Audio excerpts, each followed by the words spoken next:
Good evening. Tonight is February 25th, 2021. It is 7:04 p.m. I'm Helen Picard, Chair of the North Andover School Committee, and I'm calling this meeting to order. I'd ask you to rise and join me in the Pledge of Allegiance. I pledge allegiance to the flag of the United States of America and to the republic for which it stands, one nation, under God, indivisible, with liberty and justice for all. Thank you. I would remind everybody that this meeting is being recorded and to please silence your devices. And I'm going to read the governor's order. Before we get started, pursuant to Governor Baker's March 12, 2020 order suspending certain provisions of the open meeting law and the governor's March 15, 2020 order imposing a strict limitation on the number of people that may gather in one place, this meeting of the North Andover School Committee may be conducted via remote participation by some or all committee members and staff, as well as others involved in the meeting. Specific information and the general guidelines for remote participation by members of the public and/or parties with a right or requirement to attend this meeting can be found on the town's website at www.northandoverma.gov. For this meeting, members of the public who wish to hear the meeting may do so on their television by tuning to Comcast 99 or Verizon 28 or online www.northandovercam.org. No in-person attendance of the public will be permitted, but every effort will be made to ensure that the public can adequately access the proceedings in real time via technical means. In the event that we are unable to do so, despite our best efforts, we will post on the school committee website an audio or video recording, transcript, or other comprehensive record of the proceedings as soon as possible. I think it's also being live streamed via North Andover Cam on their YouTube station. Excellent, thank you.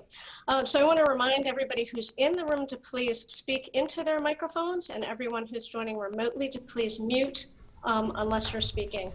And I would just let everybody know that I'm getting self-feedback, so that's a little confusing to me sometimes, and I will ask your indulgence if I seem to get distracted. So we'll start the meeting with roll call, and I will call the members, and if when your name is called, just please reply in the affirmative, and I'll start with Ms. Lynch. Here. Mr. Teresi? Here. Mr. McDevitt? Here. Ms. Mabley? here. Thank you, and I am going to turn to Dr. Gilligan to introduce his folks. Great. Dr. Mealy, Assistant Superintendent. Is here. Ms. Marks, Assistant Superintendent. Here. Cheryl Bazak, Nurse Administrator, Director of Health and Wellness. Here. Our school physician, Dr. Kenny Chan. Here. Terrific. Our Special Education Director, Marcy Bacuzzi. Here. And then our principals, we have Ms. Goddard from the Bradstreet. Here. And then we have Miss Leahy from the Sargent, Here. Miss O'Loughlin from the Atkinson, Here. Mr. Cushing from the Kittredge, Here. Mr. Clark from the Franklin, Here. Mr. Raymond from the private Albert E. Thompson, Here.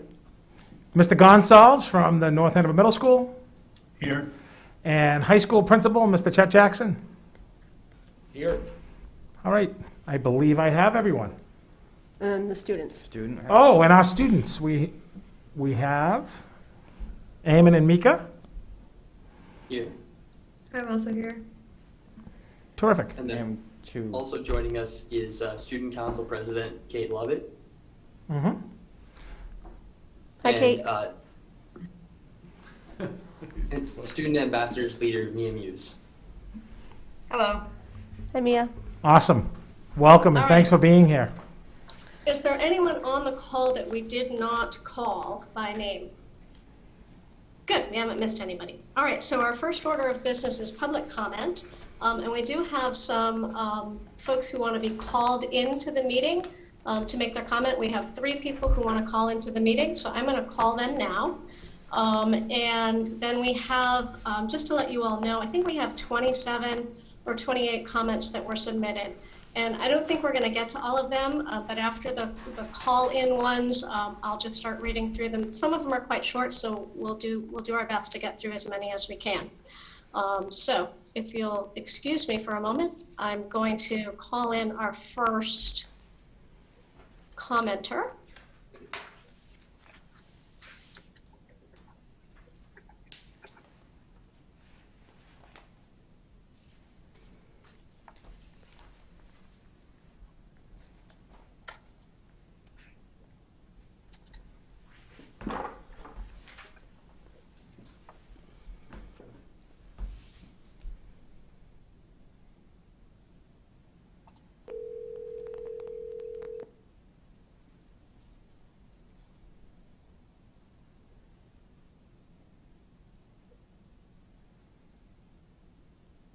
Hello?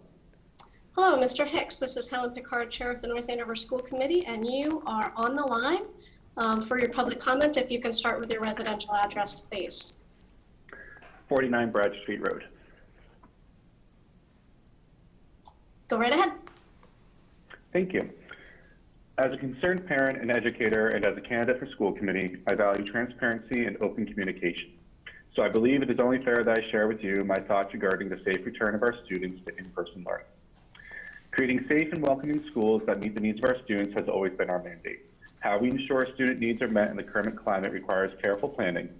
In such an extraordinary time, the community requires even more open and transparent communication about how our schools are meeting this challenge. Families are struggling in so many ways. My son is on an IEP for a specific learning disability in reading. He is currently reading below grade level, and while he is making progress, I worry about how much time has been lost and the potential impact on his future ability to engage in learning. I worry about my daughter and her ability to maintain friendships with other kids while she only gets to interact with her peers twice a week. Their teachers have been amazing, and despite these challenges, they have done incredible work ensuring that all of our kids have had a positive experience. Thank you so much to Mrs. Bayless, Mrs. DeFrea, and all of the Atkinson for this very hard work. I understand all the issues that the administration is facing and all the constraints that must be addressed. I also know that while there are many parents asking for a return to full-time in-person learning, there are many parents that want kids to stay at home in the current model for the time being.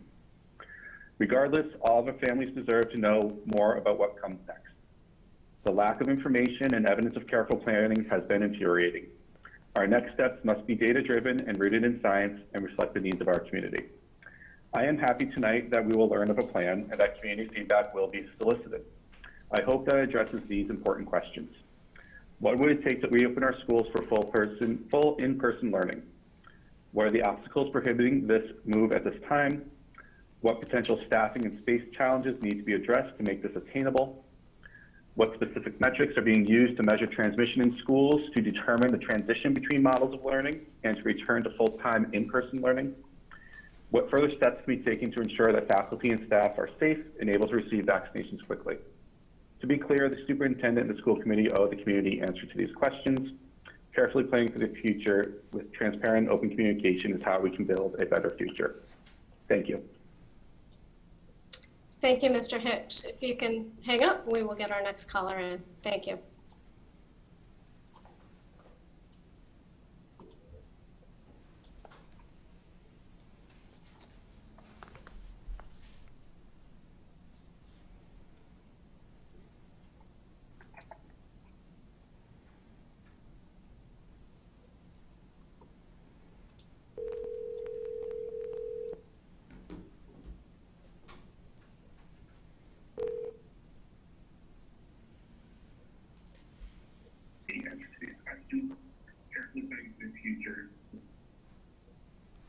Is this Pam Pietrowski? Yes. Pam, you're on the air with the North Andover School Committee. This is Helen Picard.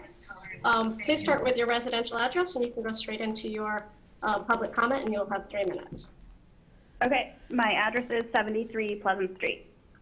And I'm calling in today as a concerned parent, citizen, educator, and as a candidate running for school committee. And I hope to be part of your team in the next several weeks and we can work together to move our schools forward. As the one-year mark of the pandemic approaches, our schools have been spotlighted for being the backbone of our community. Our schools have held together our society for so long, and now What works for one may not work for another. And still, public education must be accessible for all. There are no easy answers moving forward, but we must do just that. We must move forward. Parents need to plan. Children need stability and consistency. I have felt the effects of the pandemic as a teacher who's struggling to engage her students through a screen and in person every day. And I have had my heartstrings pulled when I learned that my 9th grader had a hard time focusing on her own schoolwork because she spent so much time helping her 4th grade sister. I've had calls from my fourth grader in tears because she didn't understand an assignment, and I had to push off her questions because I was desperate. I was desperately trying to engage my students who are watching their own siblings through a screen in my remote class. I've watched my son, a senior, miss out on so many milestones in his last year in public school. I get it. I get all of it. In times of struggle and uncertainty, we must band together and find common ground. Public education must be made available to all children, all learners, and all grade levels.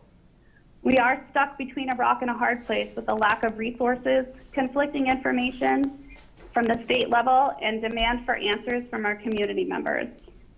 In order to move forward, we must consistently share information so we can work together to find common ground. There is no one-size-fits-all for this situation. There is an abundance of research highlighting the negative impact the pandemic and remote learning is having on our children, yet there is equal research urging extreme caution to opening our schools. The guidance from the CDC and DESE seems conflicting and confusing at best.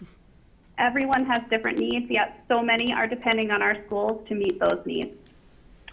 I'm glad to see that plans have started and data is being collected. I urge you to continue these efforts and continue to share plans with community members and parents. When plans are not communicated clearly during uncertain times like these, tensions rise, fears are magnified and projected in unproductive ways. Let's continue to work and have productive conversations and create sustainable plans with timelines that allow our families, teachers, and students to plan accordingly. Thank you.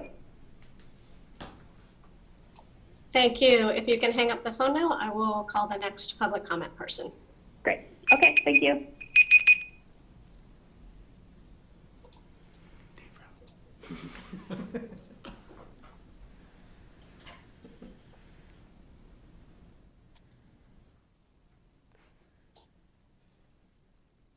I live in fear of calling the wrong number.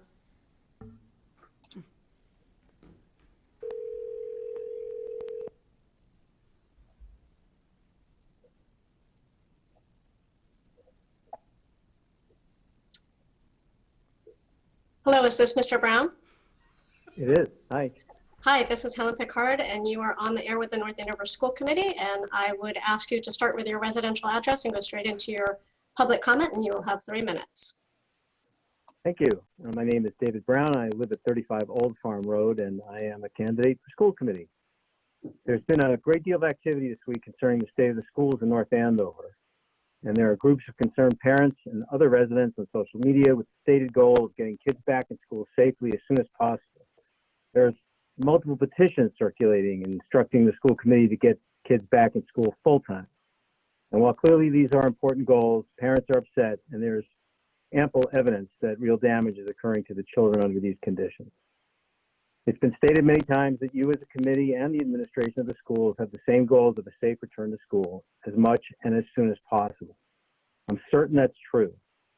Furthermore, no matter what course of action you take, some will like it and some will not. It will be too fast for some and too slow for others. I further recognize that this is a problem with a lot of moving parts, and there are constraints we have to follow, such as labor contracts, public health directives, DESE regulations, and so on. And despite that, there's certainly room for improvement. And I would urge you to direct the administration to come up with creative solutions to move towards full in-person learning quickly and safely. And even if 100% in-person cannot be achieved safely, there must be ways to get closer than we are now. And I'm happy to share my ideas with anyone who reaches out to me.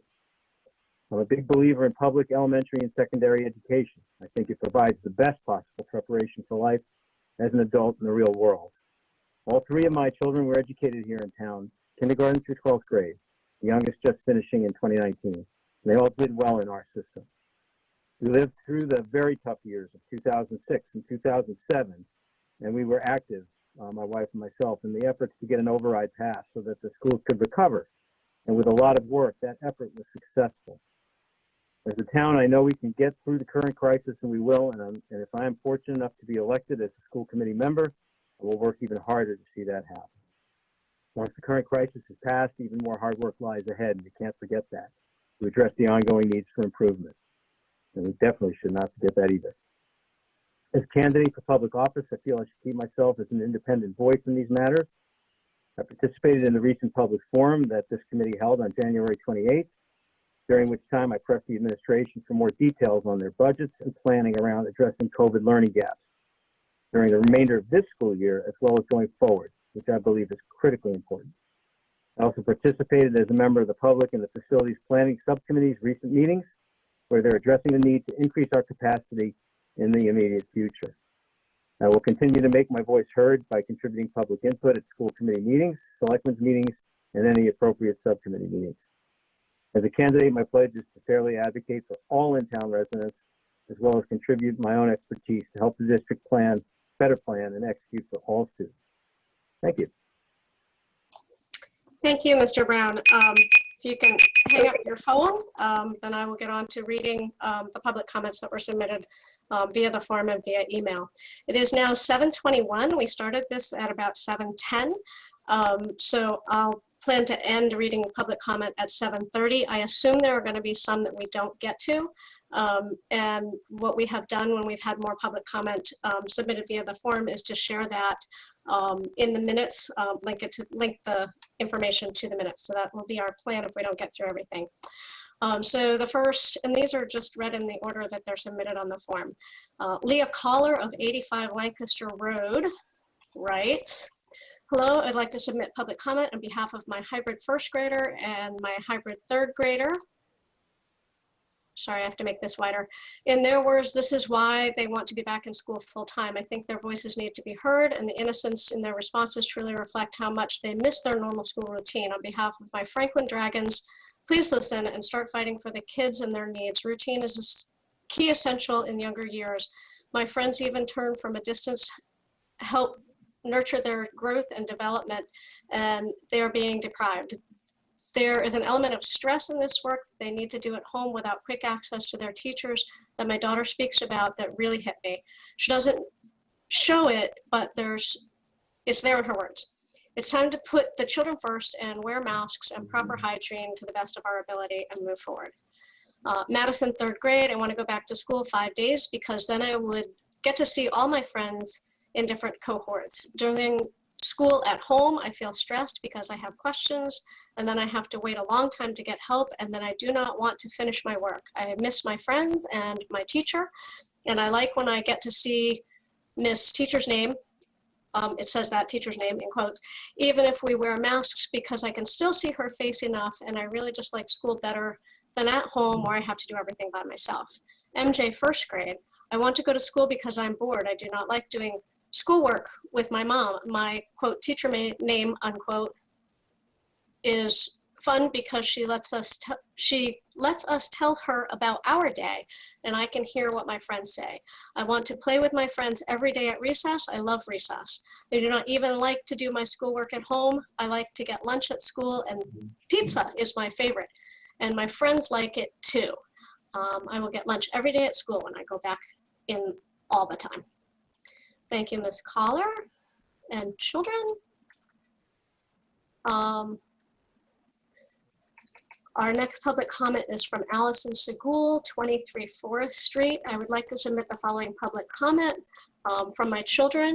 We love and deeply appreciate our teachers who do so much hard work to make the best possible of the current model, but the current model has been very difficult. I wanted to take an opportunity to share this from my children in their own words. My name is Hayden. I am 8 and I am a 3rd grader at Sargent School. It is really hard to do schoolwork at home. I want more in-person days because it keeps getting harder and harder to learn.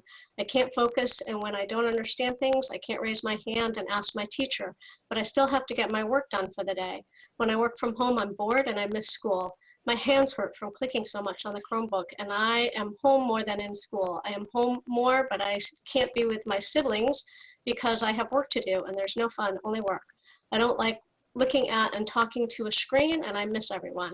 When I am in person, I am not distracted, and my teachers are with me to help me when I need it. In person is so much easier to do everything. I like reading and writing, and if I am in person, I like recess and being with my teachers and friends. Full remote days, I am looking at everyone on the Chromebook, and it's confusing for me, and things load slowly.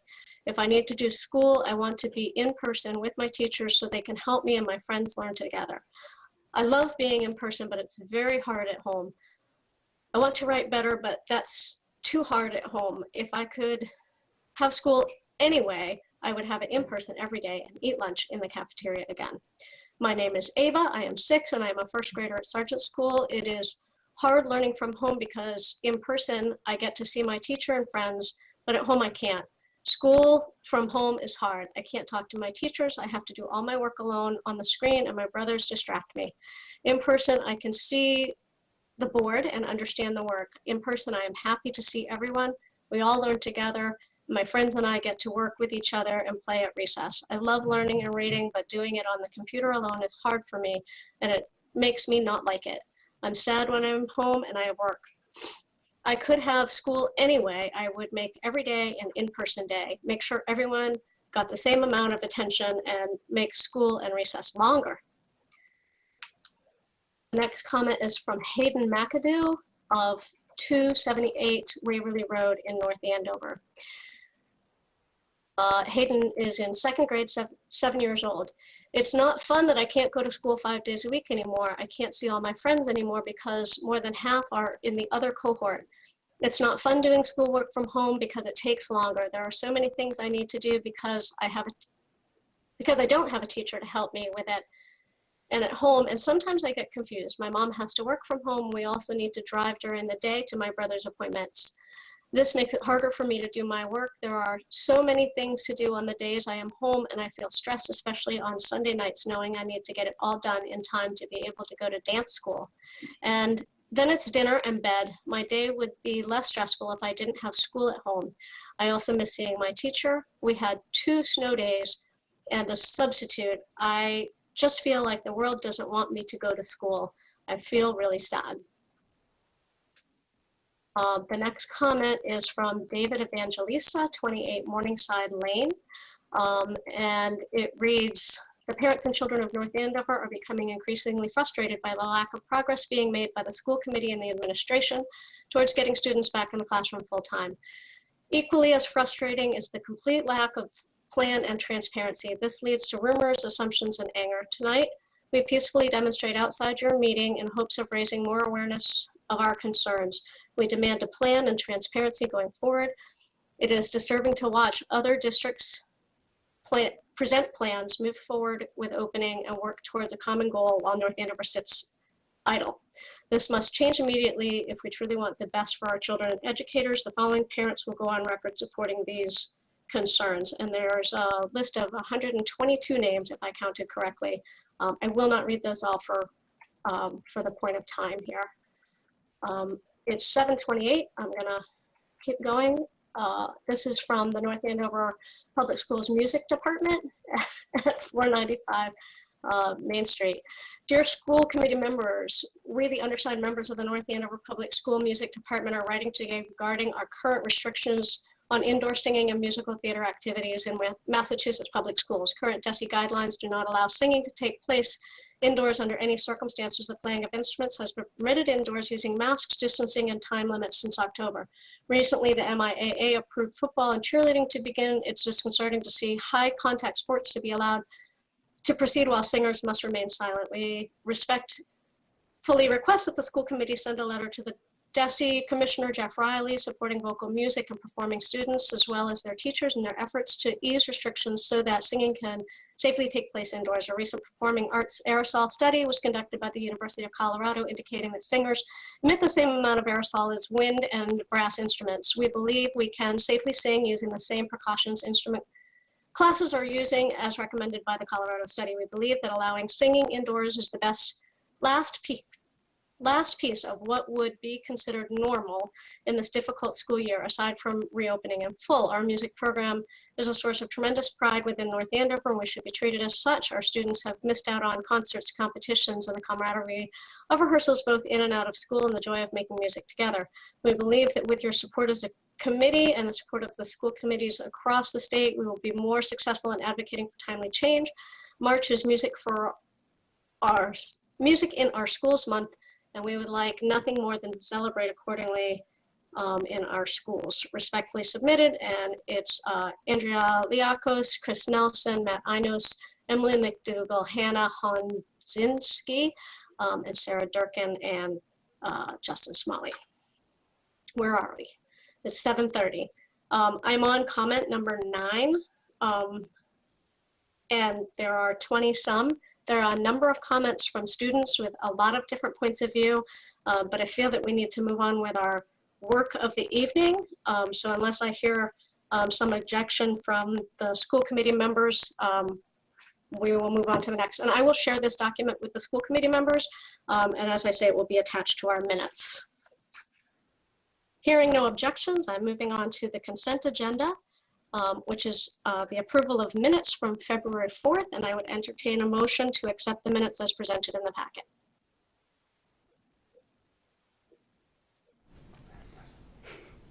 Are you there, school committee members? I said yes, so moved. Thank you. And Andrew Okay. said second. Okay, great. There was no sound where I was for a moment. So moved by Ms. Mabley, seconded by Mr. McDevitt. Is there any discussion? Hearing none, roll call vote. Ms. Lynch? Yes. Mr. Teresi? Yes. Ms. Mabley? Yes. Mr. McDevitt? Yes. And the chair votes yes, so that's 5-0 in favor of the minutes as presented in the packet from February 4th. And we are on to our student report, and I will call on Mika or Eamon to go right ahead and start. Perfect, thank you. So we know tonight might run long, so Mika and I will try and be brief in our portion of the report. Then we're going to turn the floor over to Kate and Mia, who will present the presentation regarding the NAS schedule change that went into effect on January the 19th. So the senior classes brunch bag event that we told you about at the last meeting went incredibly well. We want to give a huge thank you to Cracked, Good Day Cafe, and Heavenly Donuts for their generous donations, as well as many of the community members who gave cash donations, food donations, water donations. As class officers, we really appreciate everyone who supports our senior class by giving us that creative freedom to execute our own vision for the class. Mika? Yes, and all the support we've been getting, we really appreciate. We do appreciate it so much. And this support we get will help create really special senior events that we have planned that were also outlined in a letter sent to senior parents in December. So as another refresher, the meeting before the break, we told you about Interact Club fundraiser, which is meant to plant trees around town to offset paper use at NAS.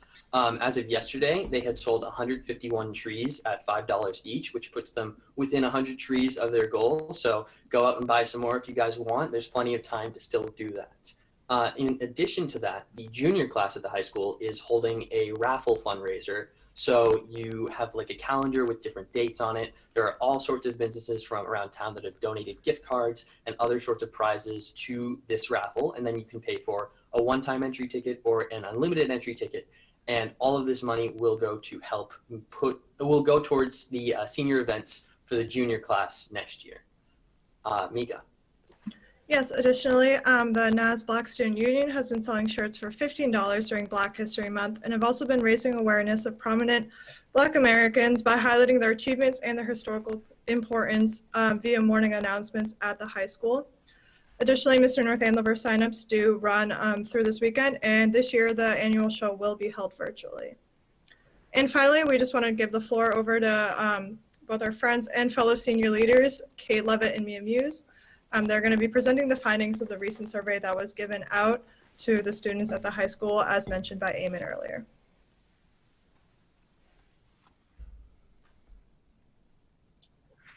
Please proceed. Do we need to present the survey, or will that be presented for us? Dr. Mealy, can you present the survey? Do you have that? Or the slideshow, rather? The slideshow?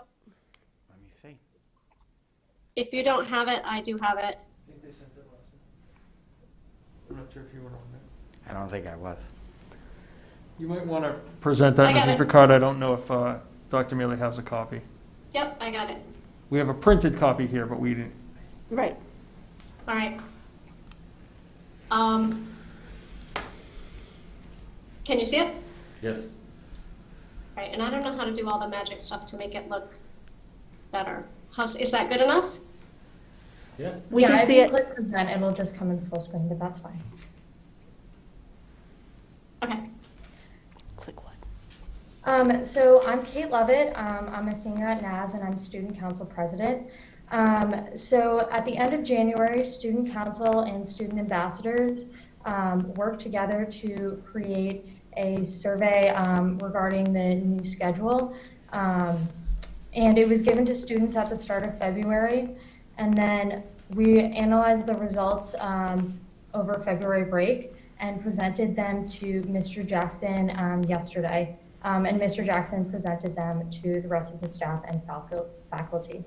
I just want to preface by saying originally we kind of assumed that the results would show that we would be advocating for a change to the schedule and revert back to something similar that we did first trimester. But after seeing the results, we realized that the constant changes to the structure of day-to-day schooling due to COVID has caused significant strain on students' mental health. And we decided that instead of creating more change and uncertainty, we should put our efforts into finding realistic solutions to help the student body that can be implemented into our current schedule. And we felt that the results of the survey echoed that sentiment. You can go to the next slide.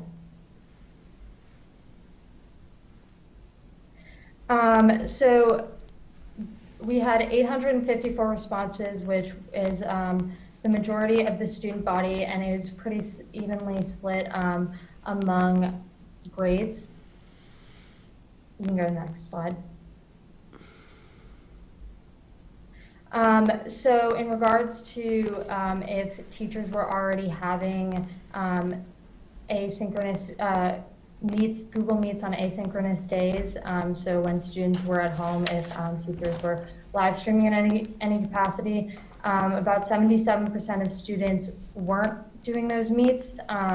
A lot of AP classes did meet regularly. A lot of AP classes did meet every day in order to cover all the required material, although it wasn't just AP classes that were meeting every day before the schedule change. Next slide. Dr. Mealy, have you taken over presenting? Should I stop presenting? I have it now, yes. Okay. Thank you. So what students liked about the new schedule was the majority of students liked the shorter passing times in between classes. So instead of 10 minutes in between classes, we now have 5. And longer classes was another popular response. 17% of students did write none or they didn't like it, and another 17% of students chose other and did not write an additional response. You can go to the next slide. In regards to what changes people didn't like about the schedule, the majority of students didn't like the shorter passing time, longer classes, and especially the asynchronous online meets. It's important to note that there is some overlap in between what students did and didn't like, but 238 students liked shorter passing times while 483 disliked it. and only 130 students liked longer classes, while 517 disliked it, and then 192 students liked the asynchronous meets, while 539 dislike them. It's also important to note that in some of the open-ended questions that were included in the survey, students voiced that they felt the 20 minutes was either, those 20 minutes online meets that we do on asynchronous days were either a waste of time or were adding too much to their workloads. And our goal and the goal of the administration and the teachers is to find a way to make sure that this time is used effectively and not wasting students' time or overwhelming students. It would be nice not to have to do these meets, but it's what's needed in order to meet state requirements at the moment. Hello, I'm Mia. I'm one of the 7 student ambassadors leaders. And so for this slide, we're talking about how the schedule has affected overall stress. And as you can see, a significant percentage of the students who took this survey believe that their stress has increased. And with this being said, it just further proves that we need to figure out some way to incorporate improving our students' well-being and mental health with this new schedule, because familiarity and routine will be good for the students as well. Next slide. So next up, these are the best words to describe your feelings and reactions to this new schedule. And so as the data kind of shows, despite providing a various selection of words, whether they be positive, negative, or in between those, most of the words chosen were negative, those being overwhelmed, frustrated, and burnt out. But with that being said, the most frequently chosen positive adjectives were productive, connected, and organized. And these results make sense given that this new schedule allows for this increased amount in face-to-face contact between teachers and students. However, this positive feedback cannot overshadow the negative feedback that we've received in this survey. So any positive feedback received doesn't neglect this evidence of mental, social, and emotional distress the students have indicated in this survey. And there may not be much room regarding the adjustment of the schedule. However, we believe that in order to help the students feel less overwhelmed and burnt out, teachers must spend more time checking in with these students. And we believe that through these 20-minute periods, that's the best way to do so.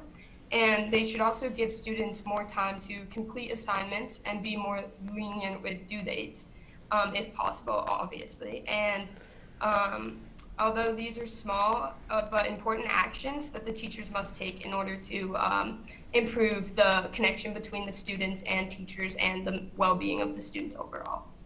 And next slide.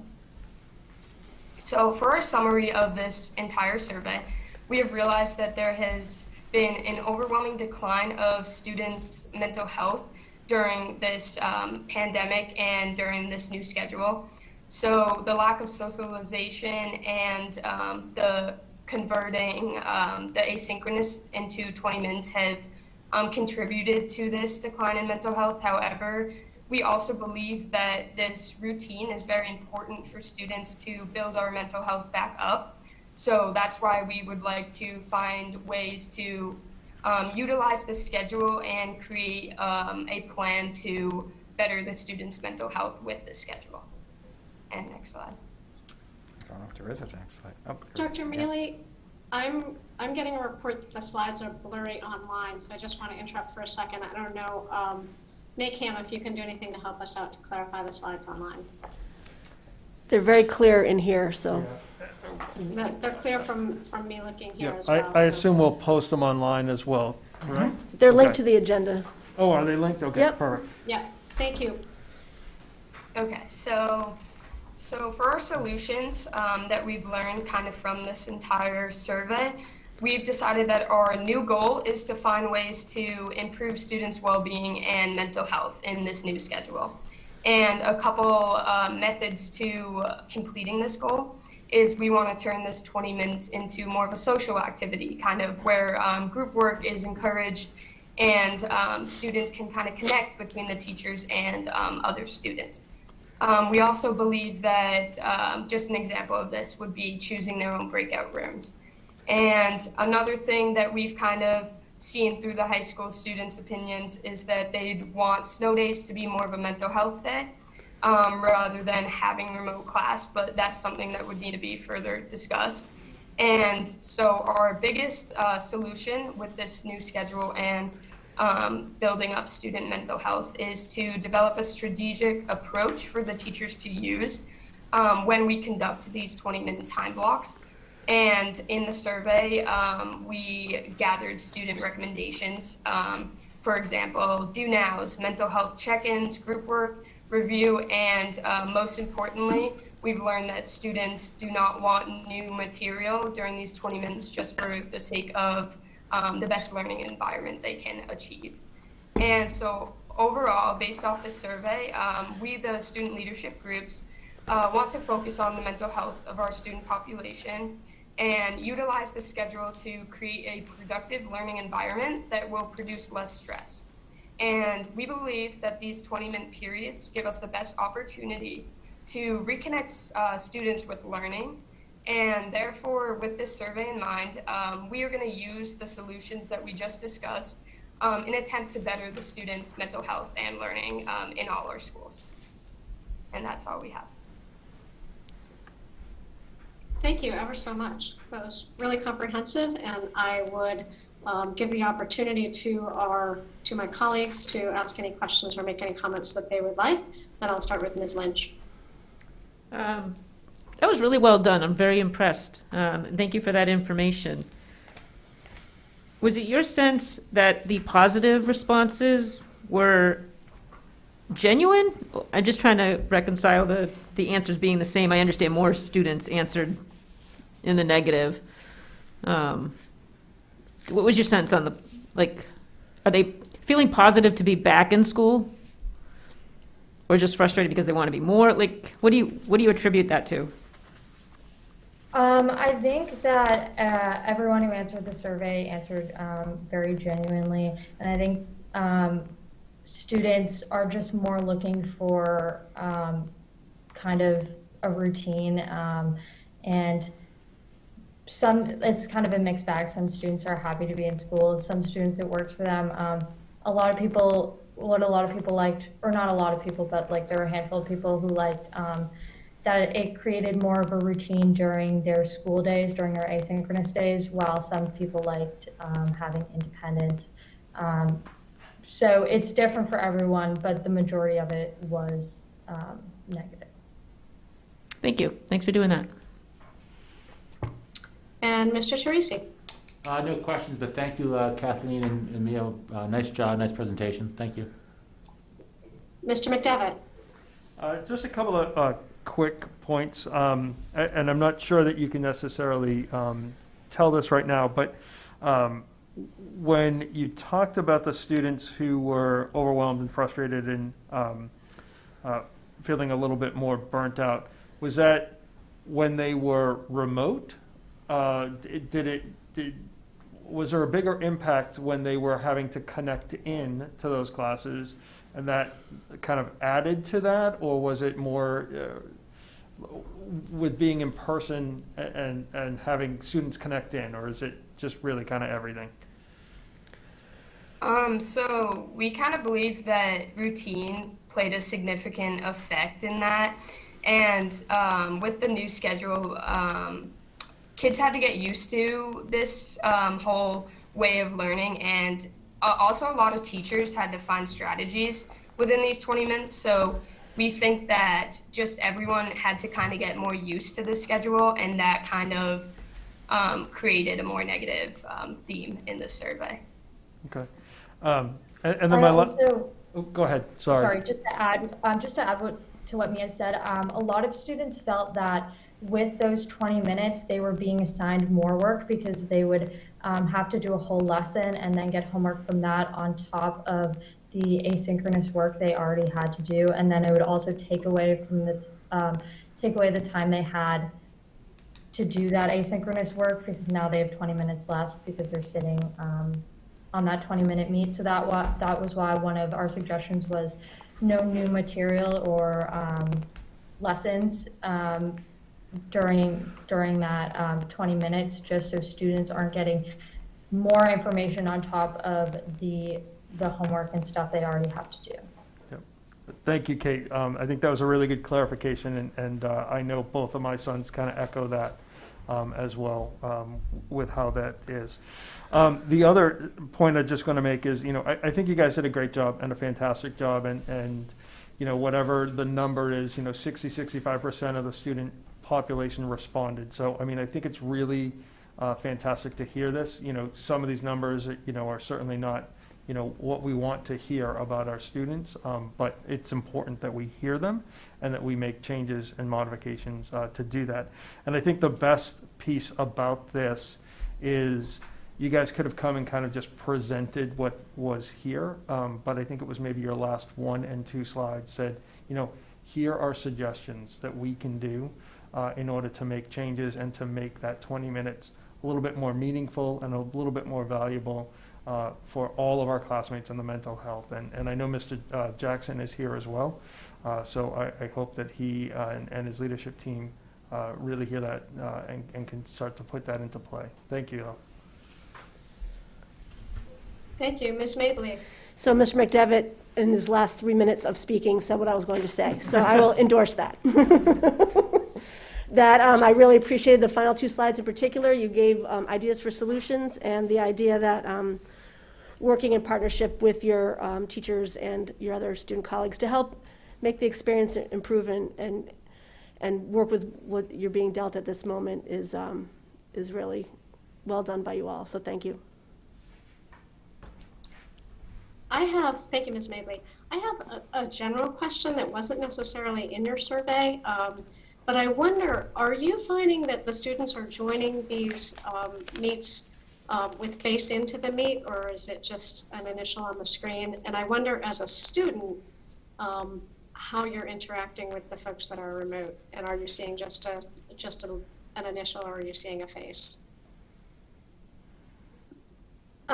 It depends on the class. Usually I have some AP classes that everyone always has their cameras on and we're logged in for the whole time.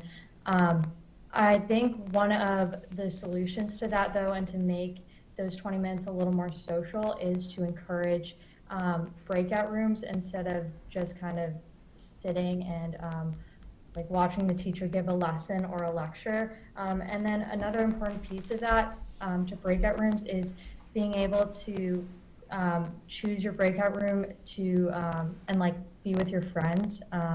Because when you're in school, most of the time you get to choose who you sit with, you get to choose who you collaborate with. And sometimes it's a little awkward if you're in a breakout room, everyone has their cameras off and no one's talking and no one knows each other.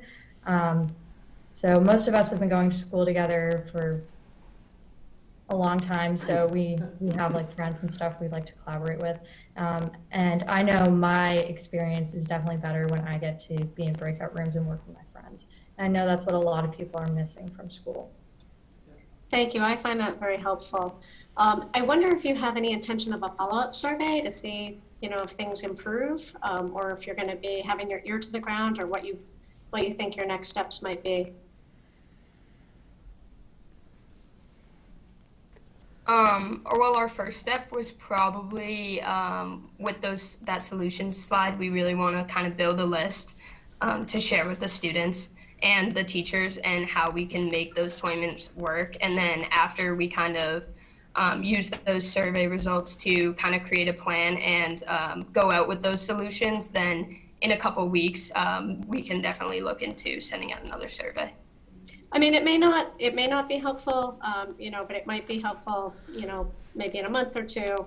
But I'm just interested, and like the others, I'm very impressed with the way you took the data, and most impressed that you said we came in with a hypothesis that we were going to be advocating for one thing, for some sort of change, but instead of a change in the schedule, we really want to improve what's in front of us so that we're not having additional change. I think that was really to go from one hypothesis to a different action step, I think that shows tremendous, intellect and maturity. And the one thing that really struck me as you were reading it is that people found that the meetings were either induced stress or they were bored.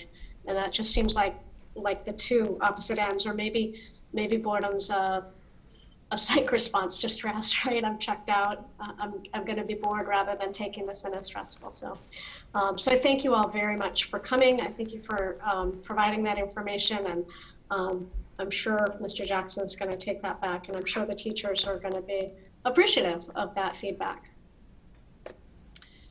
Okay. So you all are welcome to stay for the rest of the meeting, and you are welcome to go. We know you have other things to do, and you are not trapped here. We will not be offended if you scoot out of the meet. Thank you all. Thank you. I've mislaid my glasses. I don't know how that is while I'm sitting here. Oh, I found them. Okay, so our next order of business is the Superintendent's Report, which will also be lengthy, and I'm turning it over to Dr. Gilligan.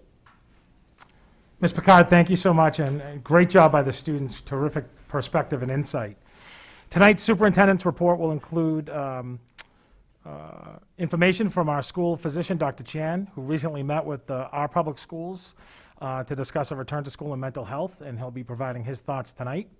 We also have Mr. Jackson here to provide updates on graduation and a potential new schedule update for North Andover High School and what that timeline is in the process. Assistant Superintendent Lorene Marks will be speaking on the upcoming MCAS. We'll have Dr. Mealy tonight talking about return to school focus groups, and we'll talk about a survey under the new business as part of our plan to increase in-person learning this spring, along with a presentation from Ms. Marks, where Ms. Barzak will be participating as well. Before I introduce Dr. Chan, I want people to know that as a parent, administrator, your neighbor, I know the challenges that families and students and staff have faced during this pandemic. And we all want our students in class. We know there's no substitution for in-person learning, and we want to keep our students, staff safe and provide the best education possible. I also want folks to know that we have been working really hard and planning to increase in-person learning time. We've had really tremendous mitigation strategies this year that have allowed us to operate in a hybrid model and, for the most part, stay in school. About 6 weeks ago, we did have, right after the new year, we did have to close down for a week. But the mitigation strategies have been really tremendous. And the numbers of cases, we've seen a decline more recently. Yesterday afternoon, Commissioner O'Reilly met with superintendents about 3 o'clock yesterday for the first time, talking about his priority to bring back elementary students in April. And that he's looking to get the authority to mandate that students resume full-time in person in grades K through 5. Although he brought this to us yesterday, this contingent is, this directive by the commissioner would be contingent on the Department of Education's board approval, which he anticipates he would get sometime in March. Tonight we had planned on, and we will show you, the work we've been doing and present to the school committee this evening, our plan to bring back grades 1 and 2 in mid-March. And we are looking to provide additional time for them, as well as bring back all elementary students later in April. But given the commissioner's announcement and talking with superintendents at 3 o'clock yesterday, we'll be presenting tonight revised timelines to move forward for our students here in North Andover.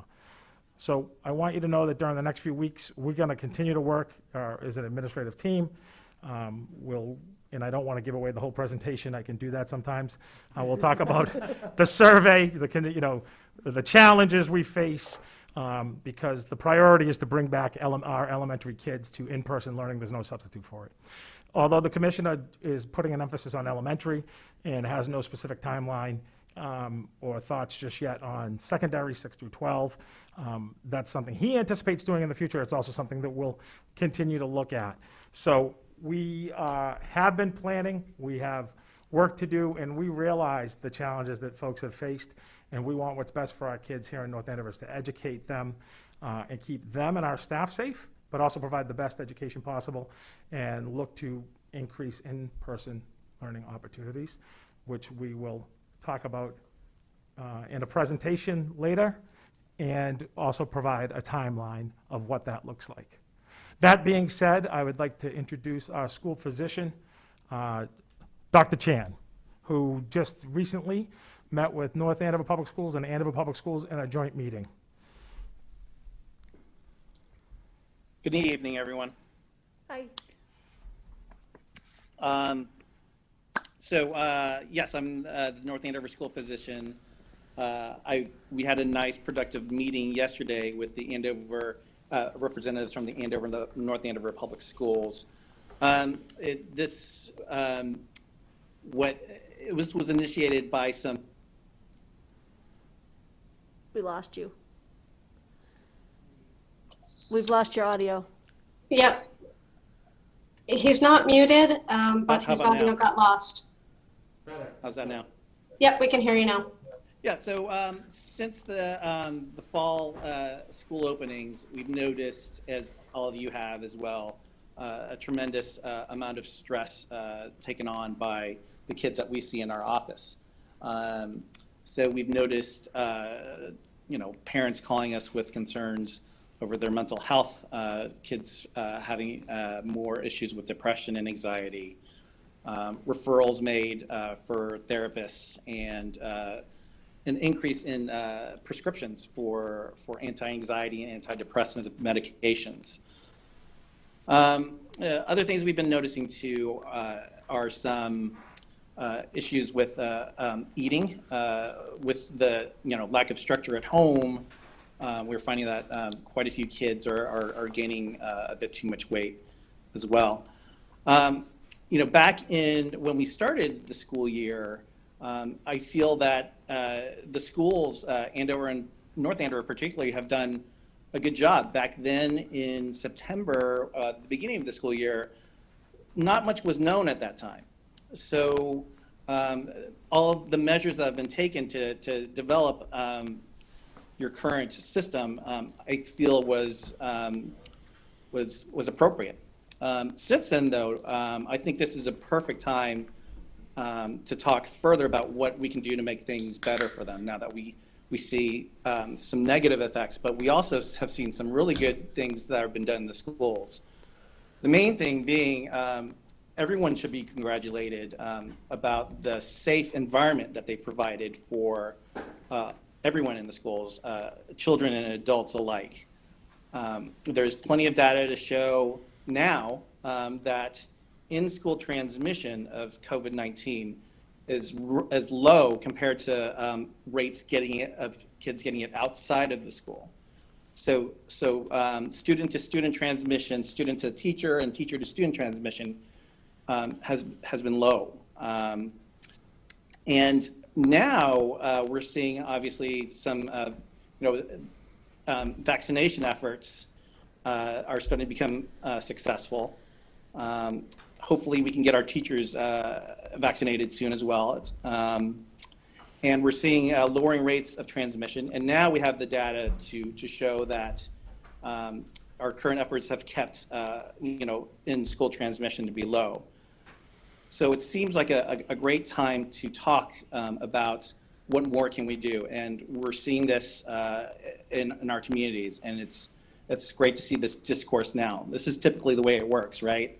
In other words, you get some information, then there's public discourse, and then hopefully with policy, it sounds like we need this more at the state level so it won't bind us, so we can move forward for getting our kids back into school.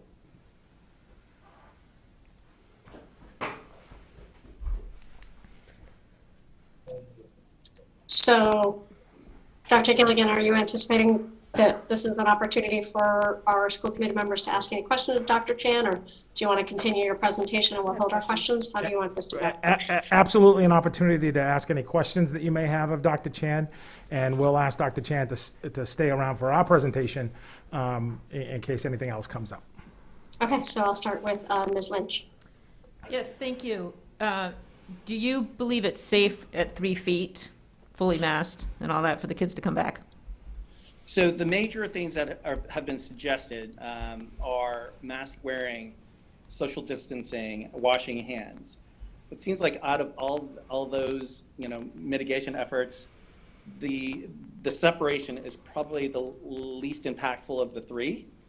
There is some data showing that there are still low rates under 6 feet.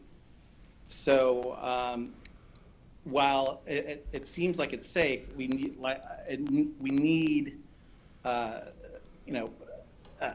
more backup. In other words, from the state of Massachusetts, in order to say, hey, this is something that we can safely do, and I think we can. Thank you. Mr. Teresi? Yeah, I'm not sure I understood that last answer, but but I will say, when your letter came out with your colleagues a few weeks ago, the parent in me loved it because I've been a big proponent of getting the kids back in school as much as possible. So I was very happy to see it. I will say, as a policymaker, this is a challenge, and I know you're not going to give us a definitive answer. And similar to what Holly just asked, the 3 feet versus 6 feet, I think these are numbers that the public is just so focused on what is quote unquote safe, and I think they're looking to experts like yourself to give us the answer, and I don't think there is the answer. I think it's something that. I think more people are comfortable with than others, but when you give your advice as a physician, people want to know what your opinion is. I don't think whatever you give is not a fact that it's definitely safe. I don't think anyone would expect that, but if we can go back and people are masked and they're doing as much social distancing as possible, I think that's the dilemma. That's the $100,000 question that we're being asked to weigh in on. Can our kids come back full time? And if to do that, we have to be at 3 feet. So, would you want to answer that question? I don't. Otherwise, I'm going to ask it next. And I was fully anticipating that would be asked. So, if you're asking my opinion is yes. I think 3 feet is safe. Yet I also understand the reality of, in other words, we need to have the top experts also commenting as well with these. But certainly from the data that we've seen, and also seeing what's been happening in schools right now, we've been seeing it's the low rates. So if you're asking for is 3 feet safe, I would say we should I would hope that DESE would make changes that would allow for that. I would hope so too, but I would say honestly, your opinion matters more to me than DESE's does. Right. Thank you. Thank you, Dr. Chan. So I'll go quickly. I think the question, 3 feet is probably number one on everybody's mind, whether they're here or watching at home. You've certainly mentioned masks and trying to be distance and hand washing. Are there other precautions that you would recommend as we go back to school or look to go back to school that you think should be incorporated in? We've done air quality tests in the school, we've done filtration. Is there something else that before you sent your children back to school that you would ask? I would say that I'm not an expert with ventilation or with those kinds of things, but I think if you look more kind of not so much at ventilation types and how they're related to spread, I would just more take a look at how is the spread in schools right now. I think that's probably the best way to look at it. Okay. And a quick follow-up, do your children go to school? Yes. Okay. I have 2 high schoolers.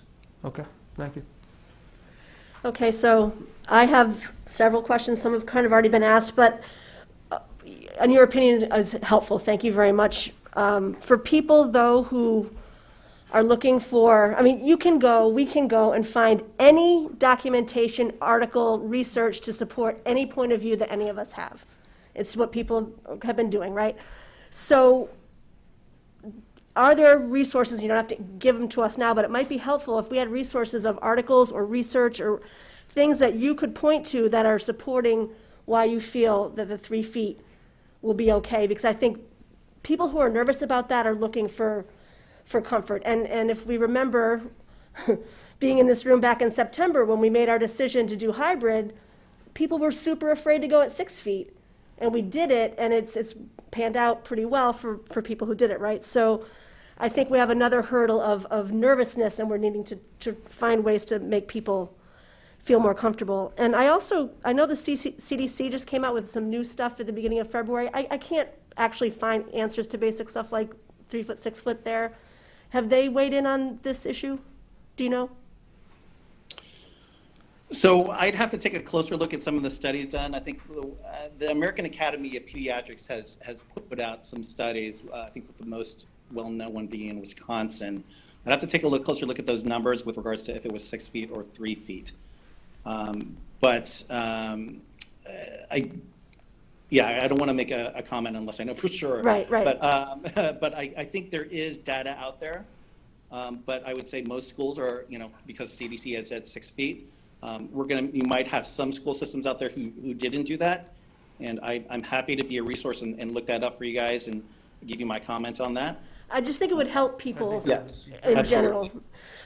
And then related to your saying, you'd feel comfortable trying 3 feet. Do you feel that way K to 12, pre-K to 12, or do you see a breakdown? A lot of the research that you see online, it says younger kids, low transmission. As they get older, doesn't feel so good. And so I'm wondering if you have a spot at which your anxiety your comfort level changes, or if you think K to 12 is good. I think K to 12 would be fine to Okay. do 3 feet if we can have more people saying that that's the case. I'd be very happy to hear that. Right. Okay. And then a tangential question to that is, well, what about 3 feet and then eating food with no mask? That is an interesting dilemma because, as you know, without masks, you have open air and people close to each other. My sense is that it would probably be safe, but again, I don't know enough about that to comment as well. Okay. And then, That would be a challenge, sorry. sure. Yeah. Okay. I'm sorry. Say that again. That would be a challenge Okay. to figure it out, at least, how you're going to set up things in school. Sure. Okay. And then lastly, around this, I think Cheryl might be talking about this, but have there been any changes to the contact tracing protocols, or is that still going to be a 6 foot radius situation? The way, that hasn't changed those protocols, right? I don't believe that's changed yet. Okay. Thank you very much. Thank you, Ms. Mabley. I was in the meeting that we had yesterday, Dr. Chan, and one of the things that really struck me when you were discussing was what we're really talking about is weighing the real damage that you're seeing children experience, younger children primarily showing stress with behavioral acting out, denial, refusing, crying, withdrawing, older kids, perhaps self-harm, versus the potential risk of exposure to COVID. Can you talk a little bit about what you've seen in your practice with kids that get COVID? Yeah, so I can say in our practice, we probably had over 300 cases of COVID. The majority, I can name only one who ended up in an ICU, and that child had some other medical reasons to be in the ICU.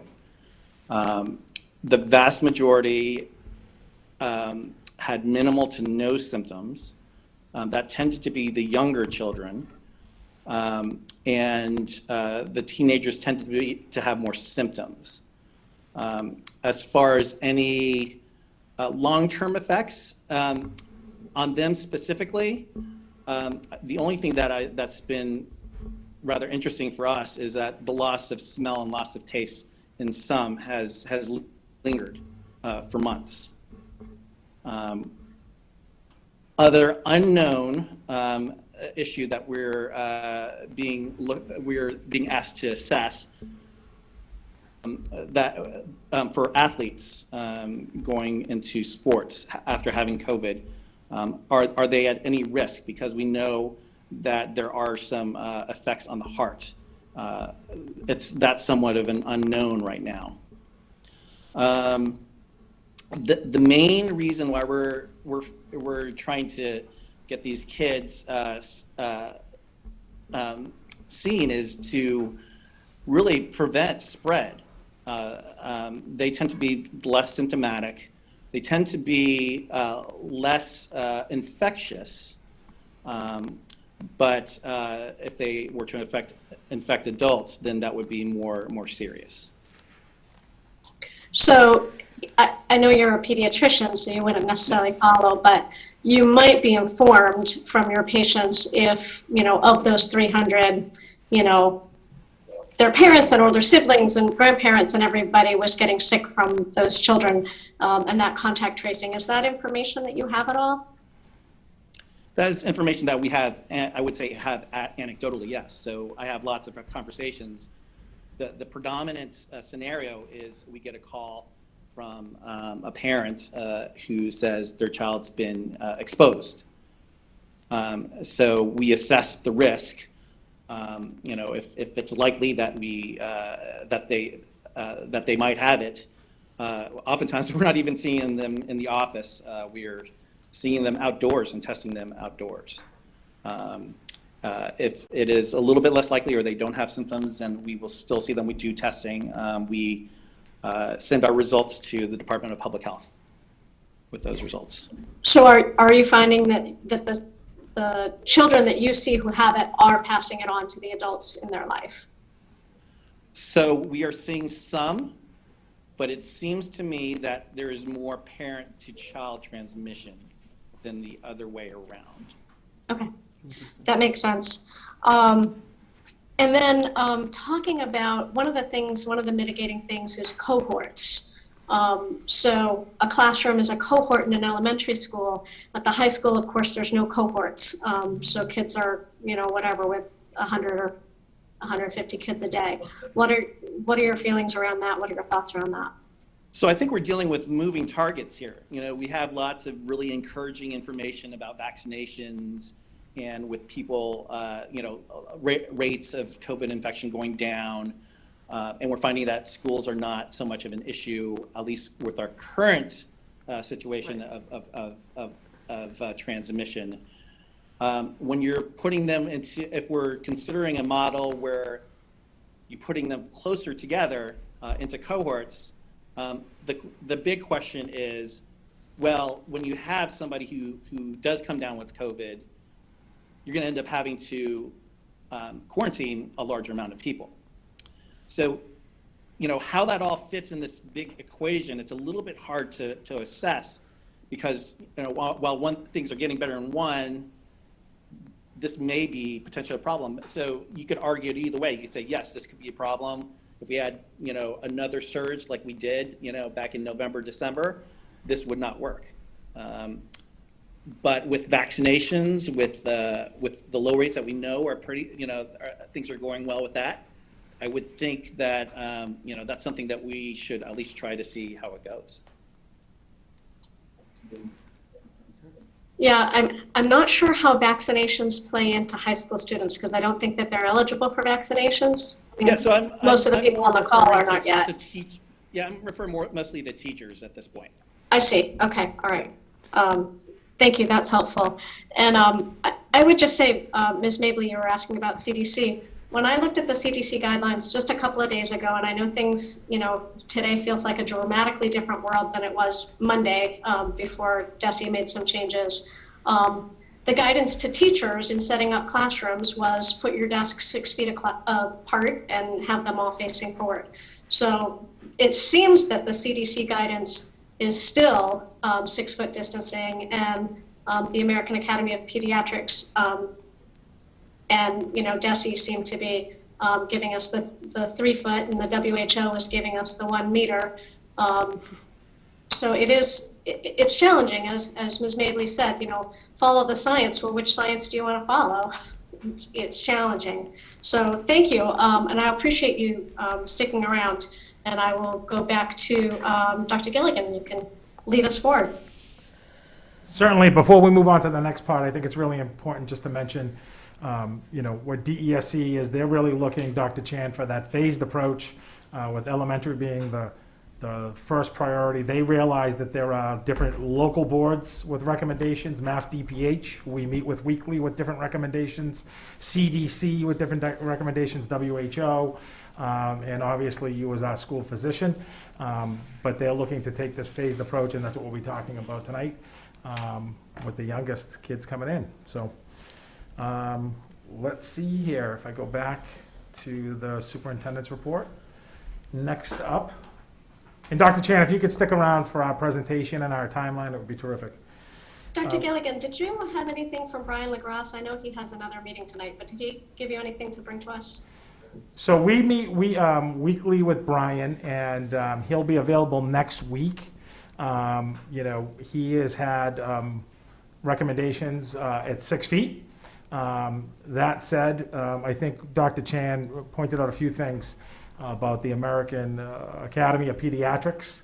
The DESE talking about a phased approach, particularly starting with elementary, and some of these other components. So we will have him back next week. Cheryl can speak a little bit more, but I mean, we meet with COVID task force once a week, and then we also meet with our health department counterparts every week as well. So he'll be in, and we'll continue to vet. How do we get more in person? How do we do it safely? We want to bring our kids back, and we'll see that in that presentation next. Not next, because we have a few more updates. So I would like to invite high school principal Chet Jackson to talk about graduation plans and a potential high school schedule change. Hello, everyone. Hello. Brief update on the graduation. It's been on our school calendar for Friday, June 4th. We will be planning an outdoor graduation, and we'll be keeping an eye on the guidelines to see how we can set that up and have guests depending on what the limits are based on the guidelines. So just a brief one on that. And yeah, I can move on to the schedule too. I think that's all you kind of wanted to update here. There, got Dr. Gilligan, correct?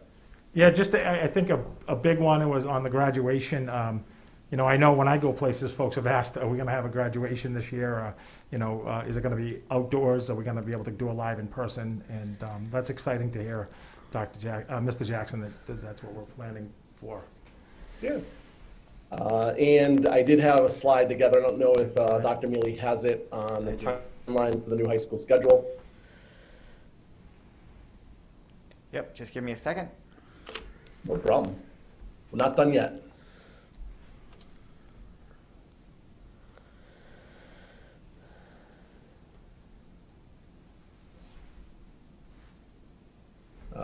Thanks. Mr. Nugent, our guidance director, and I were here last meeting, and we talked a little bit about the schedule. We wanted to come back with a timeline for everyone to show, we've been working on this for a couple of years, even longer in thought, and have kind of gone through some back and forth with the Teachers Association, our high school staff, on some schedules. We've had a couple of very productive meetings. There's a lot of mutual gain in what we have proposed. We're at a spot in our timeline here, and as we start March and transition to March, where we're going to bring in a subgroup, hopefully of 2 people from our school committee next week to start negotiations on proposed contract language. And then I think as we kind of move down there, what's important, we don't want people to forget is we are going to go back for feedback and for clarifying questions to our parents of high school parents, to our students, via our mechanisms through advisory or student council as well. As we narrow down that process, bring back to the school committee if that's the need for a final vote as well. But we do want to share some details through, but it's important for us to get that negotiating step and get that agreement before going back and then taking it to the various stakeholders. To have that all done by April 1st.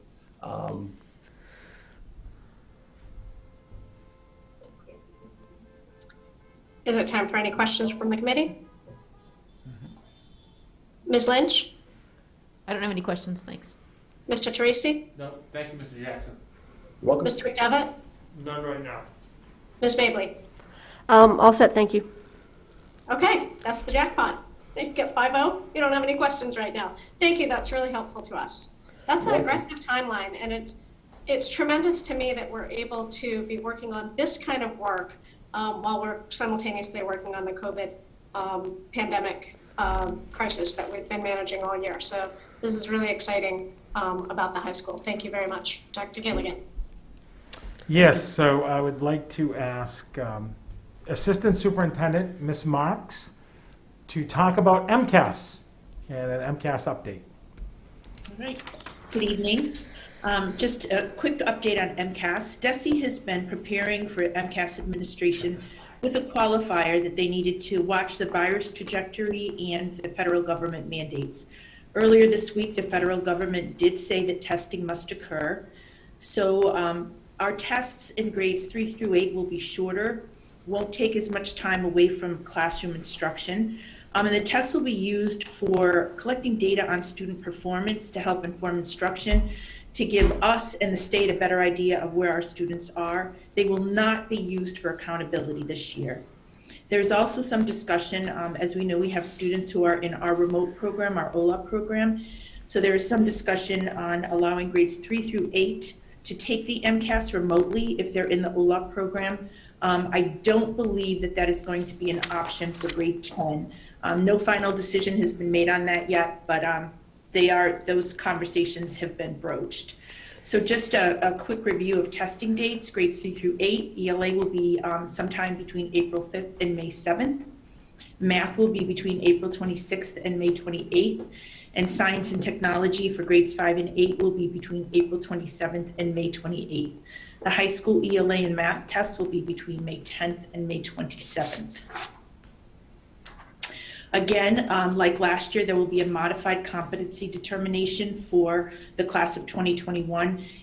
For those students who have not yet earned that competency determination in ELA or math, they can demonstrate that through the successful completion of a relevant class with the appropriate curriculum frameworks in math or ELA to demonstrate that competency. And the high school worked on that last year, and that is an option again this year.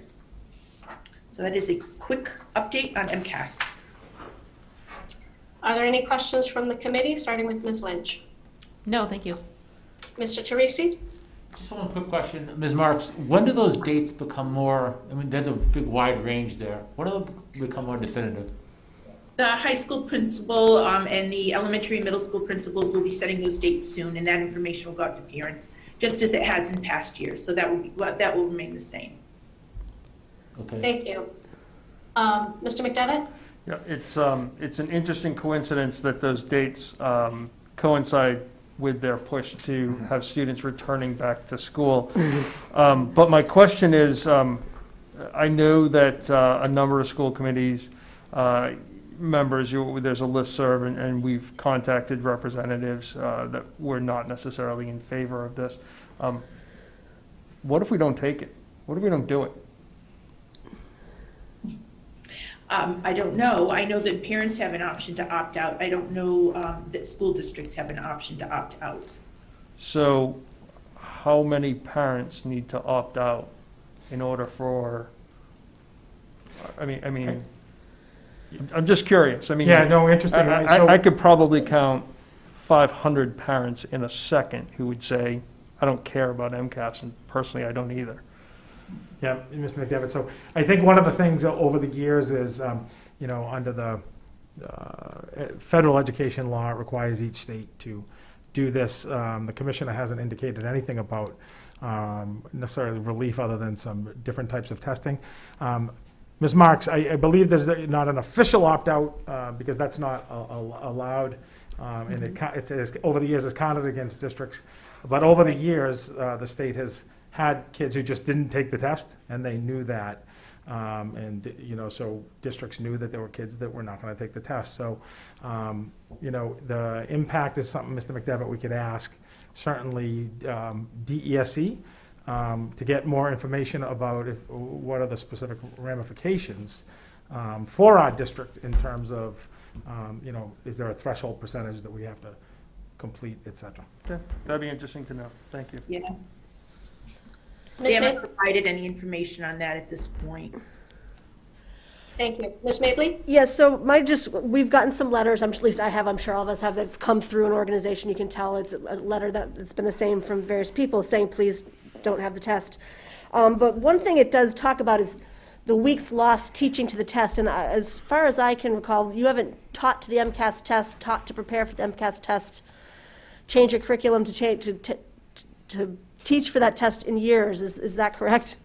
That's correct. We teach to the standards, and the standards are what are tested. So Right. we don't take out practice tests and do all of that kind of thing. We don't teach to the test. Right.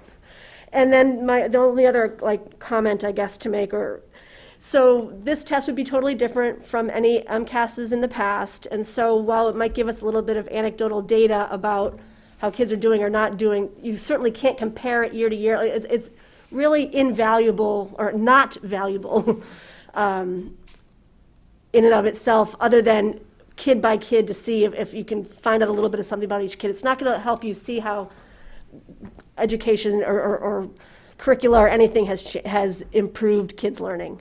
Is that correct? That's correct. It's really going to, be used to look at students and what we need to do within our schools with our students. And again, it's not going to be used as an accountability measure this year. Thanks. So I wonder, Ms. Marks, if you feel like you are going to get any useful data as far as anticipating what our needs will be in recovery or any of those sorts of things, because I know, we've been waiting for mid-year data from MAPS to help us understand what the budget is going to be around recovery. So I wonder if you anticipate it's going to provide some useful information in that way. It could. The test may not, it's not going to be given. We don't typically get the results until the fall. So hopefully we'll be looking at recovery services. I think any data is useful, but we too are collecting our own data within the district to help look at where our students are and what those recovery services are. All right, and I know that's going to be on a future agenda. I wonder, as far as if a district were to refuse to do it, and I'm not advocating for that, but I'm just asking the question, do we know if our compliance in having students take it is tied in any way to state or federal funds that would come to North Andover? I could let Ms. Marks answer. I do know, I can't specifically speak to this year.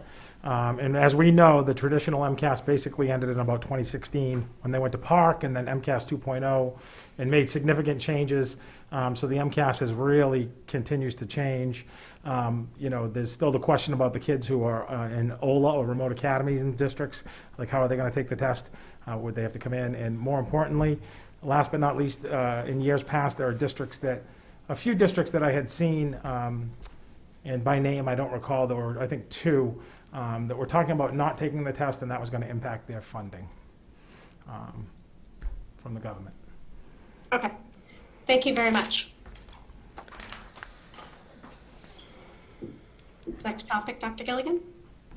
Yep, so next we have Dr. Mealy. Dr. Mealy, focus groups and survey, and the survey part you may want to wait till the presentation.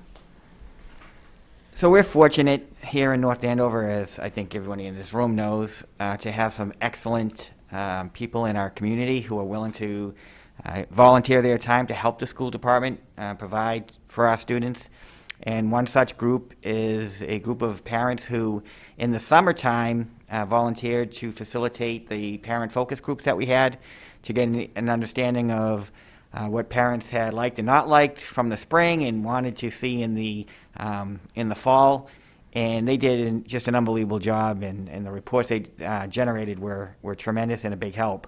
That group has reformed to solicit feedback again and figure out how the best way to do it. We met the other night, and the two main efforts right now, one was in them identifying the questions that we need to address as an administration and a school committee in tonight's discussions. So they helped us understand what the big questions are out in the community.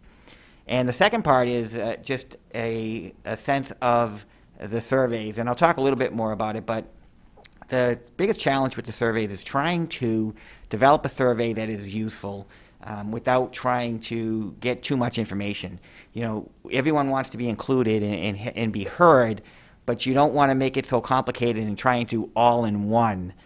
So their recommendation was certainly to parse it out based on whatever initiative we are doing at the time. And so you'll see in our timeline that the first survey that will be going out will be geared towards the elementary parents.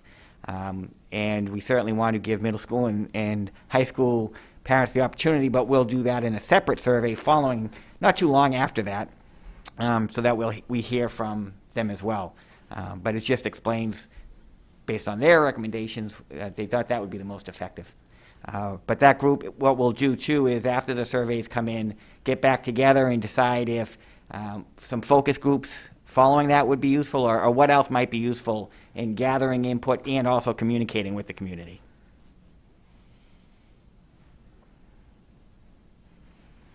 Great, and that would end the superintendent's report at this time, and I would turn it back over to Madam Chair for I think Chair's report is next.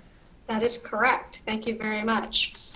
Thank you all for that information. There is a tremendous lot going on in our schools and in our district. So the Chair's report, we start with a welcome of new student reps, and I will turn to Mr. McDevitt to fill us in. Sure. I'll be relatively brief in the interest of time. You know, as you guys know, we typically have 2 students, seniors or juniors who kind of serve with us for 2 years so that they're able to kind of get used to reporting out the activities of the high school, and we get to kind of know them a little bit through their tenure. And so Mika and Eamon have definitely done a fantastic job, but you know, we start to look to the junior class now. So an announcement was made at the high school. Some students met with Mr. Jackson in order to express their interest. Mrs. Picard and I met with them, I think maybe a week or so before break, just to kind of get to know them a little bit. And then they have subsequently met with Mika and Eamon. And so I think next week I think our meeting's the 4th, we'll probably have our 2 new reps joining us as well. And it's Lindsay Trong and Ethan Wadaka, who are part of the class of 2022. And we look forward to seeing them next week. Thank you, Mr. McDevitt. And I know that there's a tremendous amount of people. I've just gotten an update that we've got about 250 people watching on the YouTube channel. And then there's a whole bunch of other people that are probably watching on cable TV. So if anybody is watching and going, boy, I'd like to be a student rep someday, if you're interested in that, you talk to Mr. Jackson or Mr. Steve Nugent, and they will help you to understand how that process would work for future years. So next we have this School Capacity Subcommittee, and I would turn it to Ms. Lynch or Dr. Mealy. Yep, I'll start, and then Jim can fill in. So we have been meeting bi-weekly since we started, and we met last night, as a matter of fact, and we're making great progress. We've identified what the committee feels are all possible models for expansion and renovation of the schools, Franklin, Atkinson, Kittredge, NAMS. Our next step is also to get parent input. So last night we started working on a survey, and we're mindful that this survey's going around. So one of the members last night brought up the point that there's going to be a lot of survey fatigue. So that was really helpful for us to know, so that we can kind of scale ours back a little bit and maybe do it in stages. But yes, we want to know what the community thinks about the different options, everything from which schools to renovate and how, to how to break up grade distribution, transitions, transportation, start times. Lots of issues go into this, so we're looking for a lot of feedback on that. Jim? You can talk about Royal Crest if you want. Or, yeah, just two things. One, I can't stress enough how important it is to us that we vet our process as much as possible, because I've said this over and over again. The last thing we want to have happen is to get near the end of the process and have someone say or ask, have you thought of this? And we hadn't. So we want people to be asking us those questions during the process so we can incorporate it in and consider it and weigh the pros and cons of whatever it might be. And secondly, as far as the survey goes, we're at that stage now where we really need to understand the priorities of the community. So I guess my best example is when we're looking at the school projects and what the end result might be, you have a question that comes up as to, do you want to have neighborhood-based schools, or do you want to have schools that are based on grade, like first, second are together and third through 5 are together? And so we need to know how the community prioritizes that. Do they have a high preference for one over the other? And we've got a few variables that we need to measure and see what how the community values those different variables. And so that's the focus of the survey. So a couple of questions. Jim, I know you said it before, but can you just say again how many projects we're potentially looking at? 4 projects. We're talking 3 elementary schools and the middle school. Okay. And the notes and the agendas, those are all posted on the school committee website if anybody's interested. Those are open meetings, so they are posted. And at what point do you anticipate sharing some of those options? I know you guys are pulling up like 5,000 options. At what point do you anticipate that those will be shared with the community? Yeah, that was a big part of the discussion last night is putting them out there now so that people, one, can kind of weigh in on how they feel about them, and 2, they can offer up others that maybe we hadn't thought of yet to consider as well. The other thing I want to say is we've been sharing the notes and the agendas and the minutes, and leading into the survey, we will be sharing all of the documents that we've gathered. We've been gathering research on subjects such as grade distribution, or best place for 6th grade, whether it's elementary or middle school, things like that. So we've been gathering those resources. We've been putting together models of how people can understand what that model means. Some people can read it and understand it. Some people need the visual. So we're going to try to combine the two in the survey so you can see them both. So all of those, all of that, the resources and the information we have and the models we've created will be shared prior to the survey going out. Okay, and I'm sorry, did you say a timeline for when you think the survey might go out? I know you're trying to survey on top of survey. Our next meeting is 2 weeks from now, right? Yep. Mm-hmm. And the goal is to work between now and then, not in a meeting, but kind of offline, with the goal of coming together and finalizing the survey at that next meeting. Okay, thank you very much. Do any other committee members have questions about that process? Hearing none, I'm hoping Ms. Mabley will give us an update on the community chat that we held before the break. Sure, very, very brief. We had about 6 people and a student join us, and we mostly focused on talking about the budget and around the budget really strategy for educating the community as a whole for the work that we have coming in front of us over the next several years to take care of exactly what Holly and Jim are working on with the committee about how to expand our buildings and get the money we need to populate them with the right staff. And then we also talked a little bit about technology and about getting grades 1 and 2 back into schools. And so that it was very useful. And then the next one is on April 28th in the morning, I believe. Yeah, thank you very much. I wanted to let the committee know with regards to the performing arts guidance, if there's no objection from the committee, Ms. Mabley drafted a letter that she and I can sign and send to DESE, asking for them to review and update their guidance on performing arts guidance. So that's, singing inside and theater and those activities. So if there's no objection to that, Ms. Mabley and I will get a letter out to DESE. Yep. So before it's sent, I'd just like to see it. Certainly. Yep. Anybody else?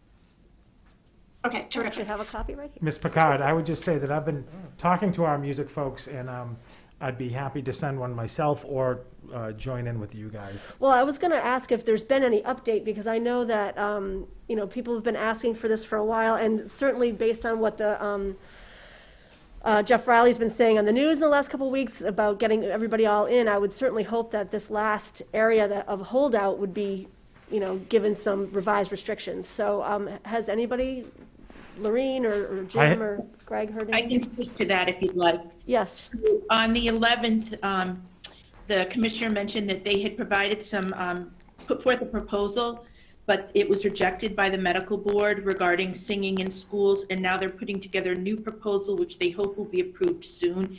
He has said repeatedly he's a big advocate of the arts, and he would really like to see something happen.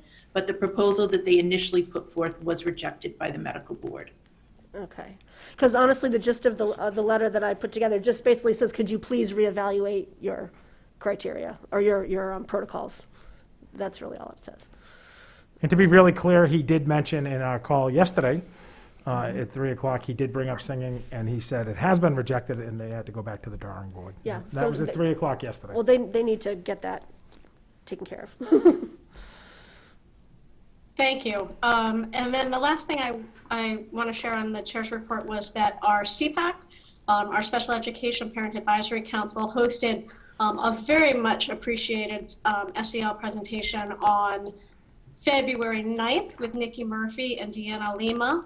Nikki is our SEL director in the district, and Deanna is the community support coordinator.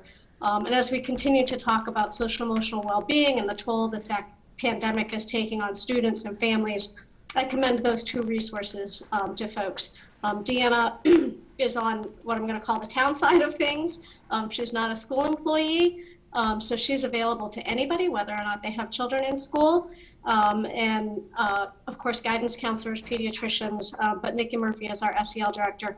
And we have a whole SEL resource on the website, if that's helpful. But a lot of times just having a website resource, that you can read electronic documents is not as helpful as having a conversation with somebody.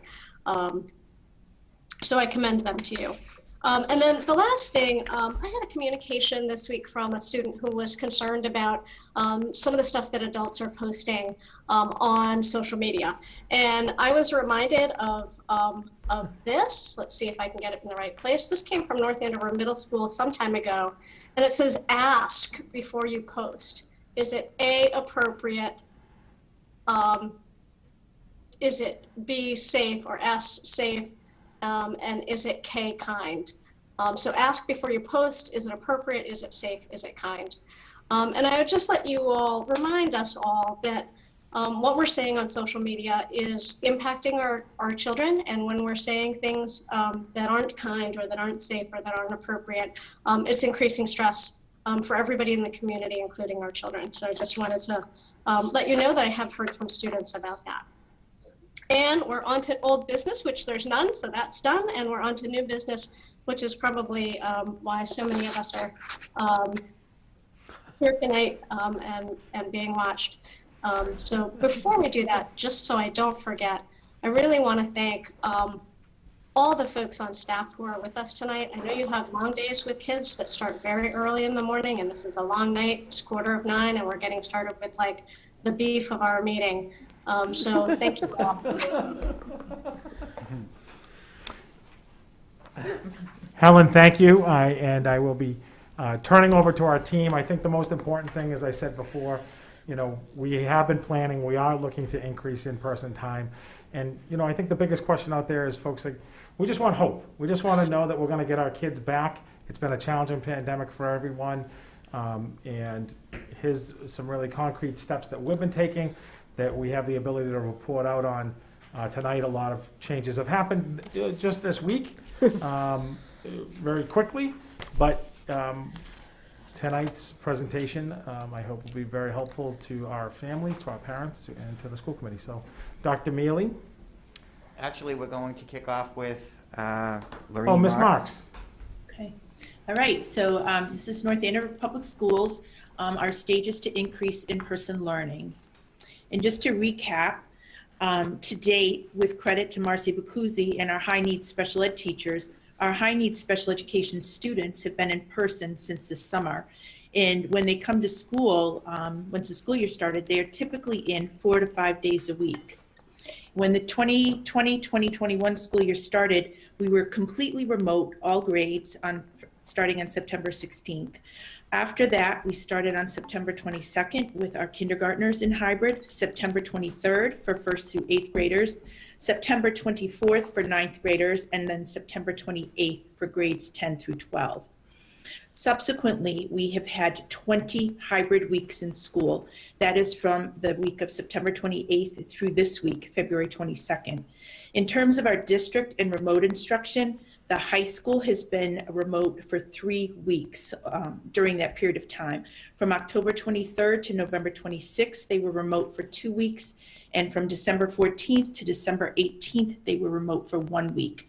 Our entire district has been remote for the 2.5 days prior to the holiday break and for the week following the holiday break, January 4th through 8th, which is 5 days, which across North Andover and the state, our numbers were very, very high. So just to recap, we have spent a fair amount of time in school in our hybrid model.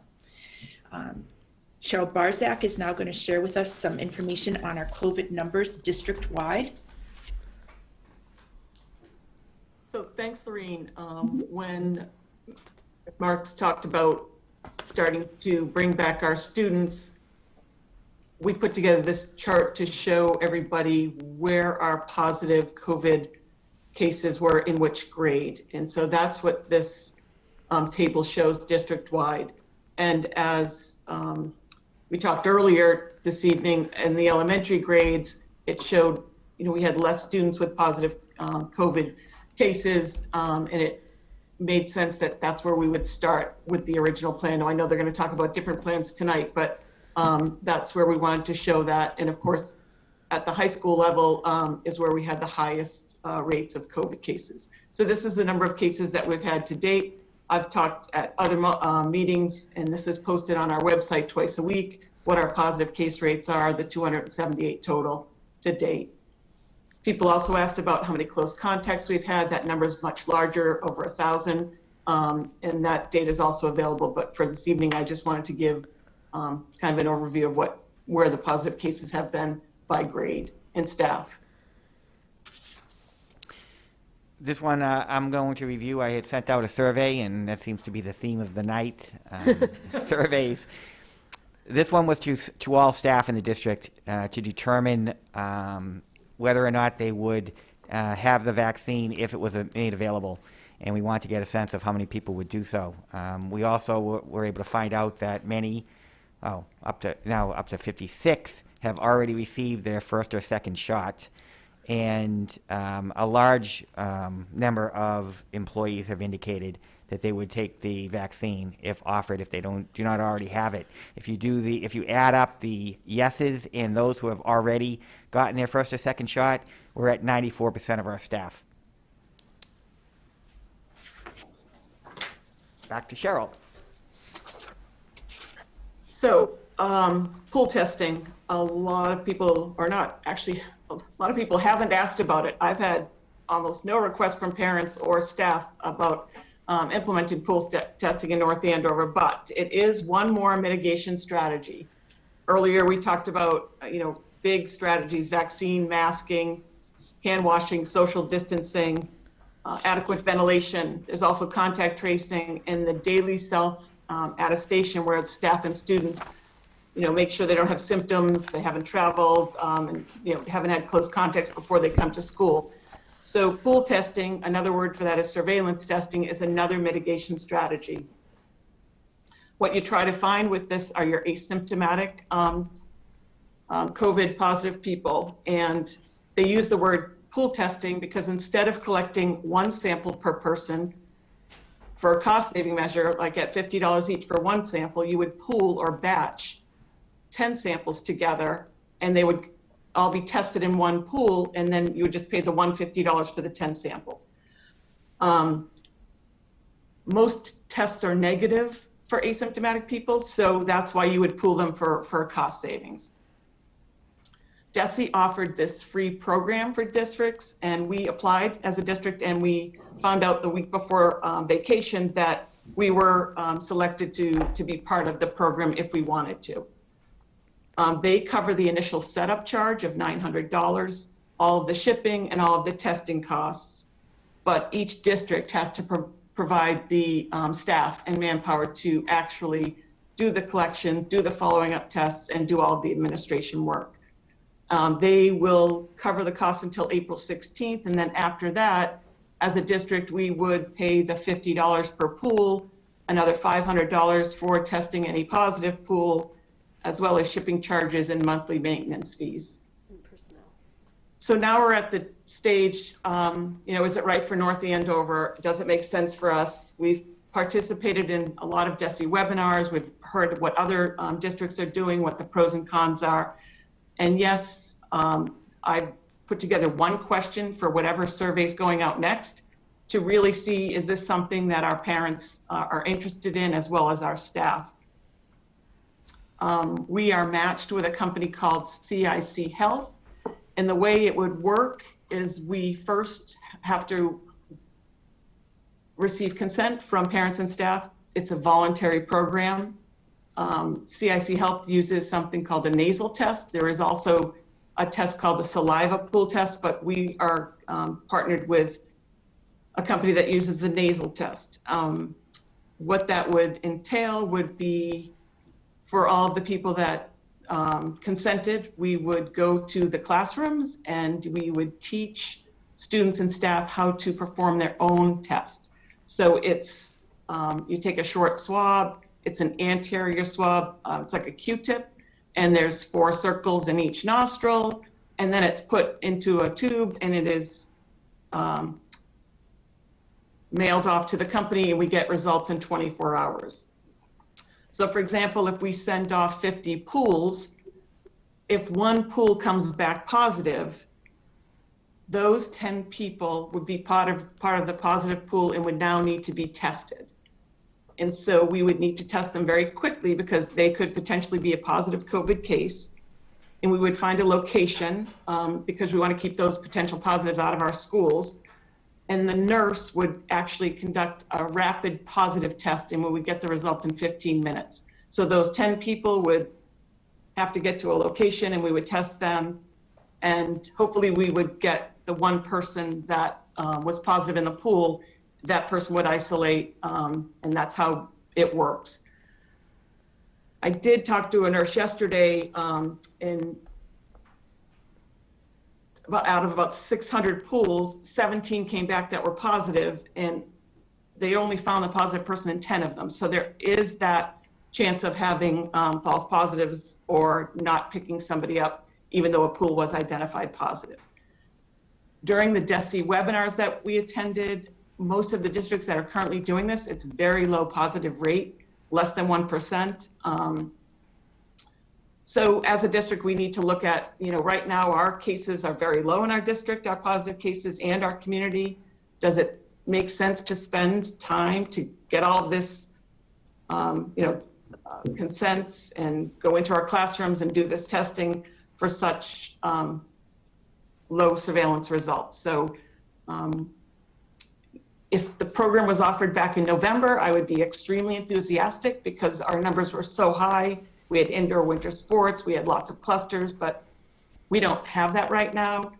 So at this point, if the survey from parents and staff shows a great interest, if it provides peace of mind or helps lower anxiety, we're ready. The paperwork's done. We've been accepted. We've been trained, but we'll have to decide if that's how we want to go. Ms. Barzak, just one point. I think you know, a lot like we've seen, I've heard about like the vaccine rollout, and there's been computer crashes. One of the things that DESE had done is, you know, we put the application in at our deadline. We found out right just before break that we were approved. And I appreciate all the hard work you've done to attend every webinar.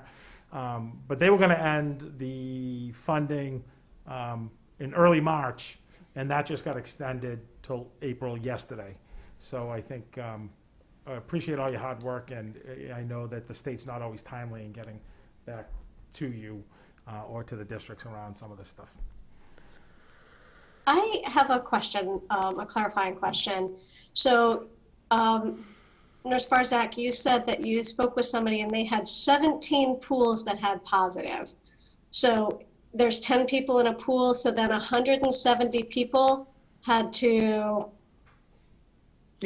isolate, get a test, wait. No. So you find out the next day, and you would immediately let those people know to get tested. They don't have to isolate until they get their retest. Okay, so say you do the pool on Monday, Tuesday you get the results, and that same day you get in 170 people to have a test, and you find out how many are positive. Is that? So this was over a course of time, but yes, you would get them all back. Okay. This was over a few weeks, right? Since they started the program, right? No. They typically only get 3 or 4 positives back a week. So usually it's about 30 or 40 people in that school. It's a much larger district than we would have. It all depends on how many people you test. If we test 5,000 people a week, you know, that would be a lot different than if we tested 50, or 500, I'm sorry. Some districts only test staff. Some only do high school. They find elementary levels, there's almost no positives that come back pools out of the elementary. So, I mean, we're continuing to look at it. Okay, all right. Do other committee members have questions about pool testing? Ms. Lynch? I just have a follow-up to that one. So, under the current hybrid, if you pool tested a group on Monday, you got the results on Tuesday, a different cohort is in the school then. Wednesday we're remote, so then they're not getting their second test until Thursday? No, they have to go Oh, no, we would have them come to a location. Okay, all right. Yes, yeah, we wouldn't have a positive person out knowing that. That's what I thought, but I wasn't sure. Thanks. Yeah, so a parent would have to drive a student on their non-in-person day. We would have to make some arrangements after school hours, before school hours. Okay, Mr. Teresi? No questions. Mr. McDevitt? No questions. Ms. Mably? No questions, thank you. Thank you. Carry forth. Briefly, health office visits today, the positive rate today was 10, 8 in person, 2 in OLA. We had 24 close contacts because we had a hockey team with 14 students that needed to be quarantined. Quarantine changes, this is I think later in the presentation when we talk about if we do come back at 3 feet for all of our students, which seems to be for K to 5, just a reminder that as we talked about earlier, the definition of a close contact doesn't change. So when there's a positive case, you still would have to quarantine anybody that was within 6 feet with or without a mask for more than 15 minutes.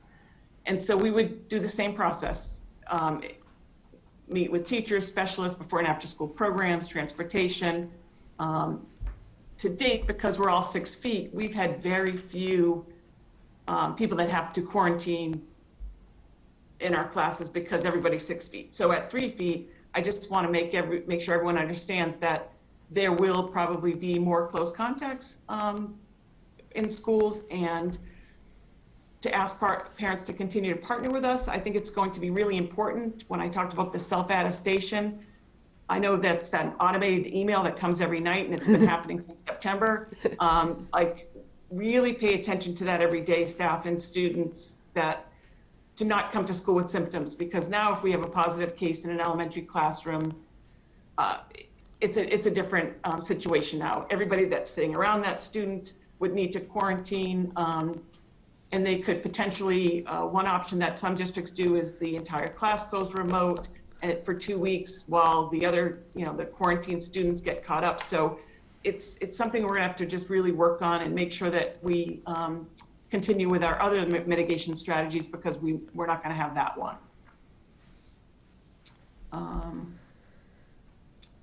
I don't think I have anything else. We have these processes in place. We just have to be a little bit, make adjustments with these new changes. Transportation was another option too. We're gonna have to have some types of plans for the buses, because year to date, we've only had one time when we had to quarantine people that were on a bus together. Now people will definitely be closer than 6 feet. Before we go on, usually you do a health update once or twice a year or something. Now you do them, daily or whatever. But you mentioned data on health visits. And I know Dr. Chan talked about, they're seeing a great increase in, instances of anxiety and depression and all those other things. I know you track the purposes of your health testing or your health visits, and some are diabetes or whatever. Do you have any data that you can share? Are our school nurses hearing more and more about kids with anxiety, depression, and those other mental health challenges? So I did pull that. I had that for our meeting yesterday. I don't have that in front of me, so I'm gonna have to kind of ballpark the numbers. But as you know, I do come every year, and from September to February, the health office visits last year were 28,000, plus. And, this year, I don't have the number, but it's like 5,000. So it's much, much lower. And so the same thing. So I did ask the nurses about anxiety, and we had a long conversation, because yes, we are not seeing that. And the students are with us 2 days a week. And I know, in Dr. Chan's office, there's more opportunity for parents to bring students for other reasons too. They're brought there for testing.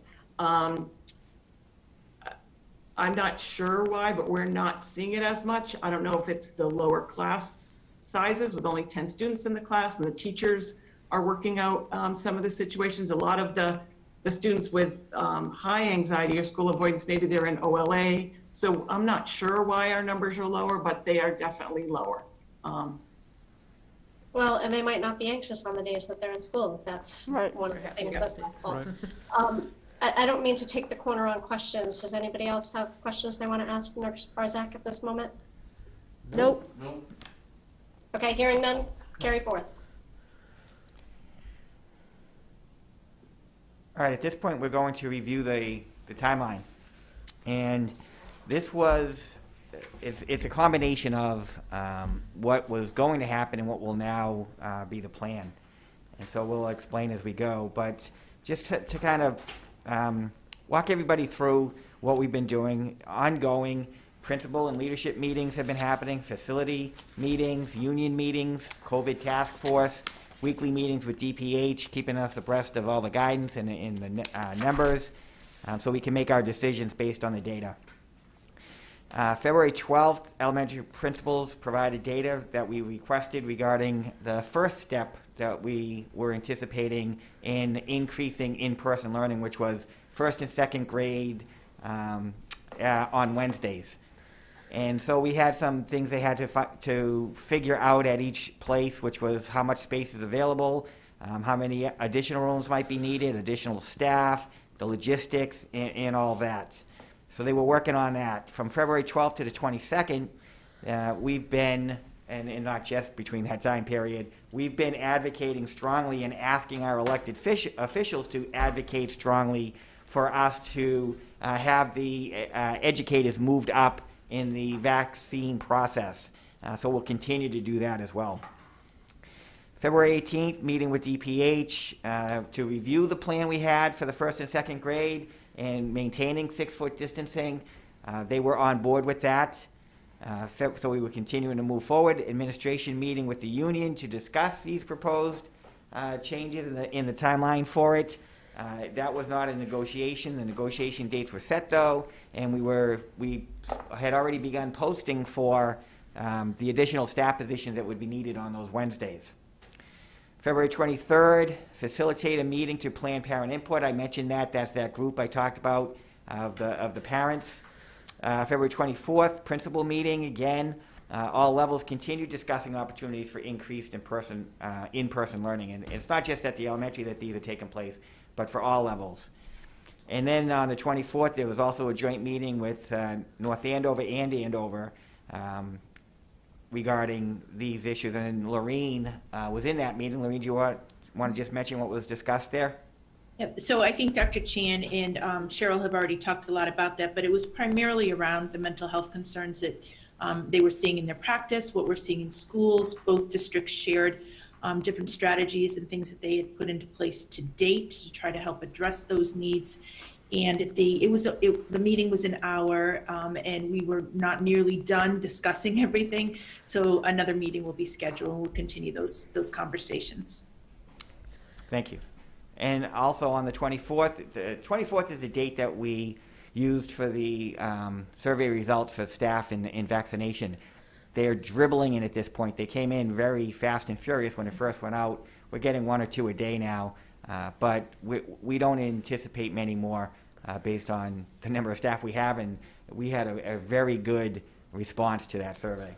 So, Dr. Mailer, we have about 94% of staff that have said they want to be vaccinated, and it's important to know that our Board of Health, Brian LaGrasse and Carolyn Evertson, are working very closely with us to try to partner with a local health organization to get that done when the time's appropriate.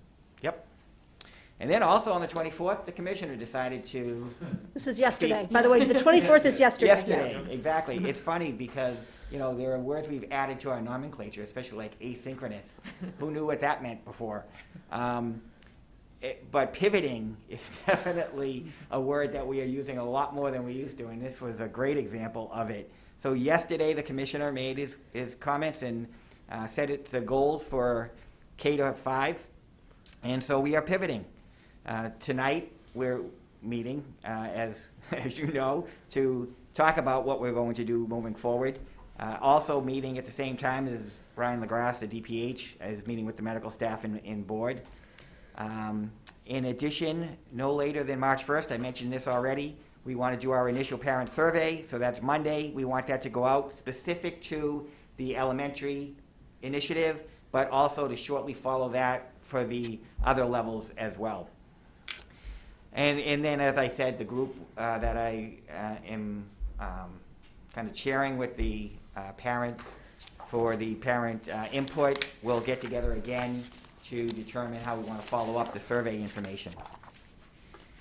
March 1st is also a date that we've set to meet with the with NADA to begin negotiations to discuss the possible impact of the changes on staff and working conditions. March 3rd, we will be providing information to seniors. I think Mr. Jackson has already started that.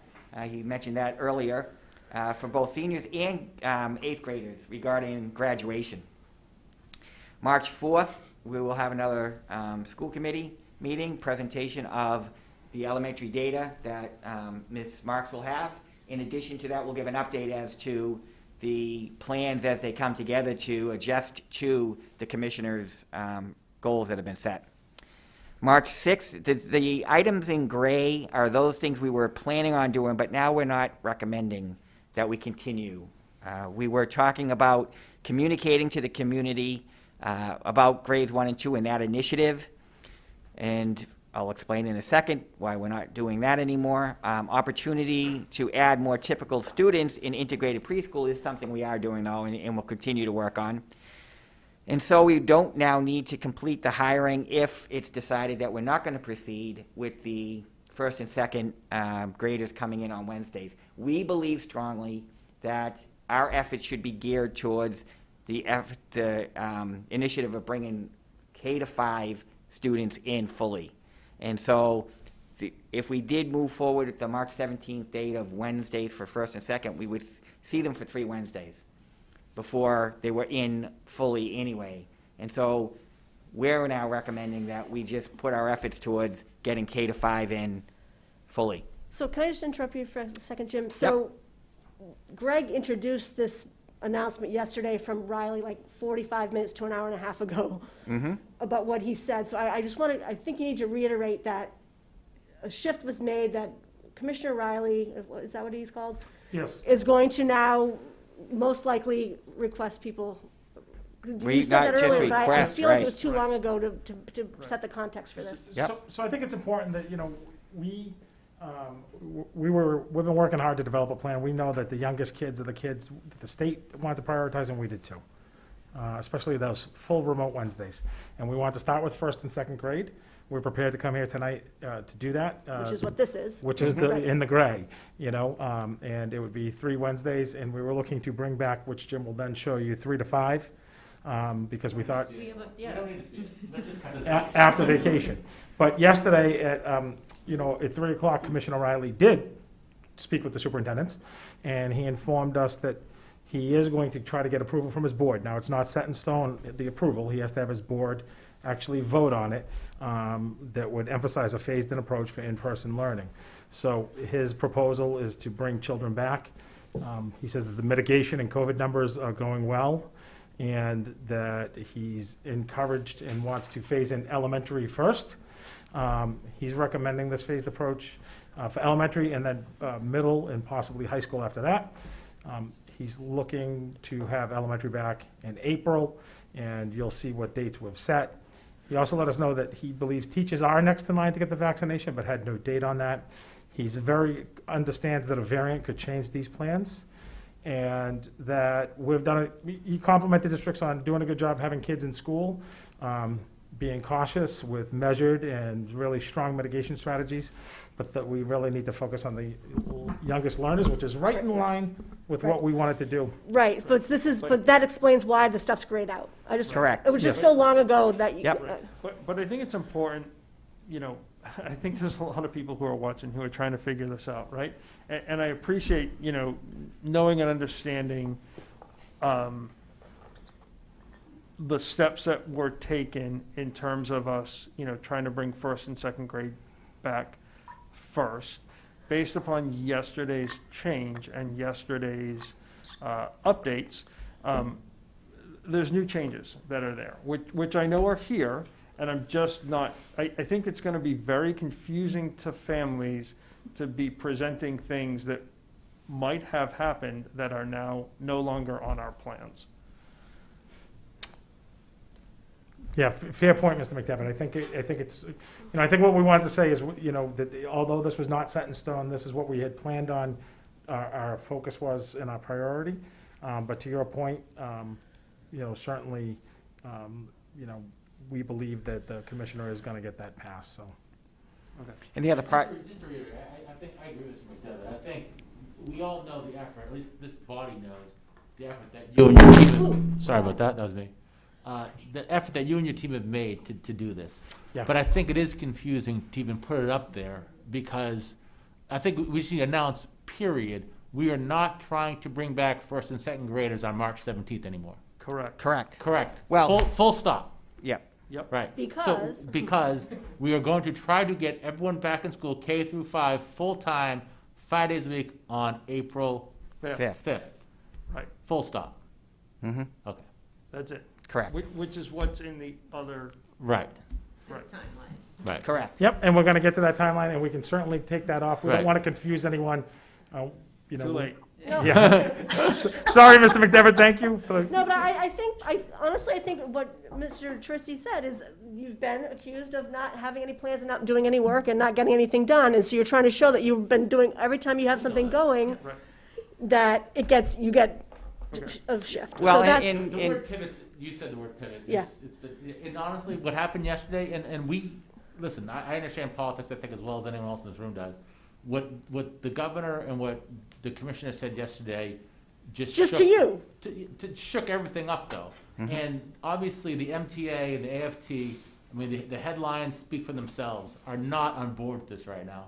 So we have, as much as I think Commissioner Riley and Governor Baker wouldn't do this unless they thought the Board of Education was going to go along with it, which I'm sure they will, there's still some rough roads ahead of us with the MTA. Let's be clear about that.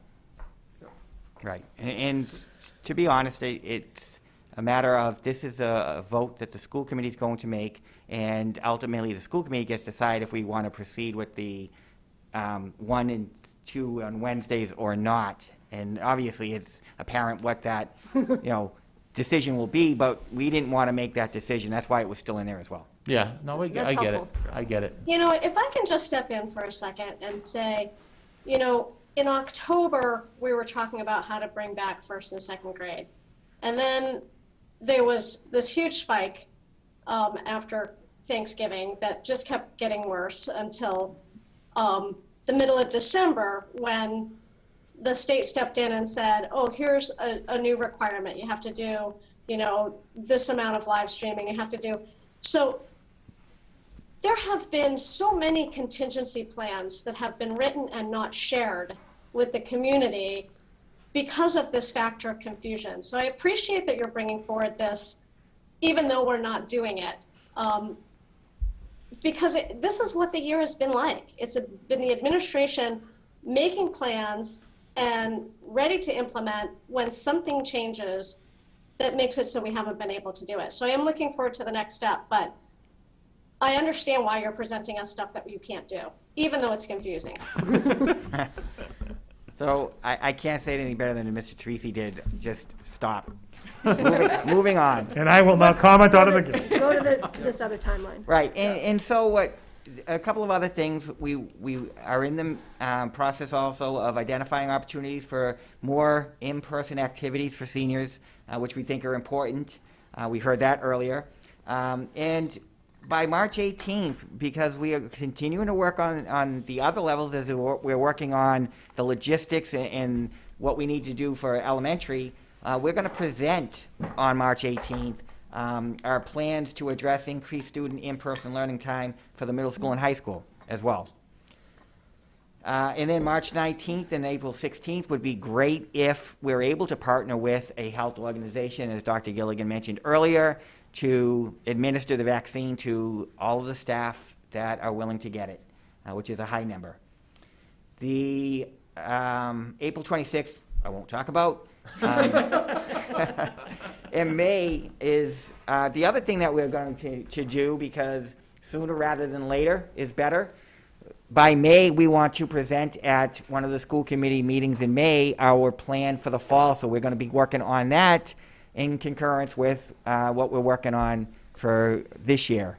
So that will be in May.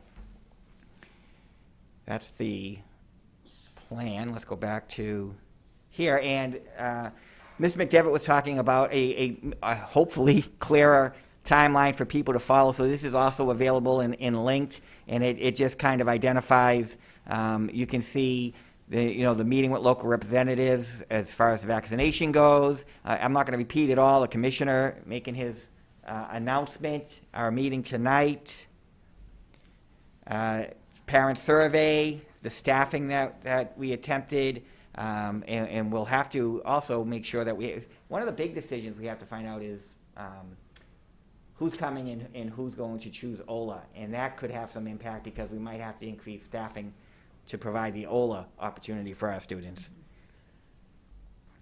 April and May, you see elementary returns on the 5th, fingers crossed, and then we have April vacation, fingers crossed, and then we have the reopening plan in early May that we will be presenting at the school committee meeting then. And then June and July, graduation, as Principal Jackson was talking about, having the graduation, looking forward to that. And then the last day of school, and summer school begins, and we'll be dealing with recovery services and all that entails over the summer. Can we go a little more slowly through the first two, especially to get at that survey, like you're talking about the K-5, for what people's decisions are? Yeah. Here. Yep. So these are the same items that were on the other timeline. The initial parent survey will go out on Monday to the elementary parents, followed up. To find out what? Yeah, let's start there. Yeah. What can parents, K through 5 parents, expect the kind of questions that are going to be on that survey? Mm-hmm. So basically we're asking, here's the situation. We're trying to get our students in, and it's going to be 3 feet or more, but it could be as low as 3 feet. And are you going to have your child attend, or are you going to choose OLA?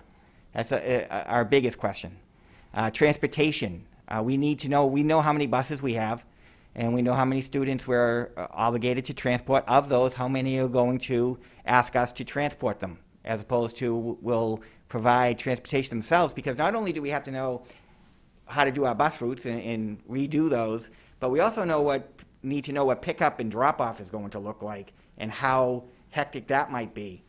One of the things that we've been doing is adding the Car Rider Pro that has been successful at Bradstreet to our other elementary schools. The weather hasn't cooperated, but that'll be coming in to a few of our schools shortly.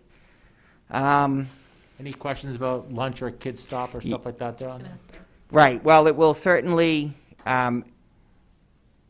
let them know what that means as far as lunch, because That's tricky. It's tricky, and we'll have to know who is going to participate, knowing that lunch is in the building instead of, them being released and going to lunch. There's also snacks in the buildings. One of the other things that's going to happen is we're going to ask about I'm sorry, I lost my train of thought. What other questions might you think? I think we were going to make sure that people understood what that close contact situation would be. Yes, thank you. Yeah, so we want people to understand that, for instance, at the elementary level, it's much different than middle school and high school.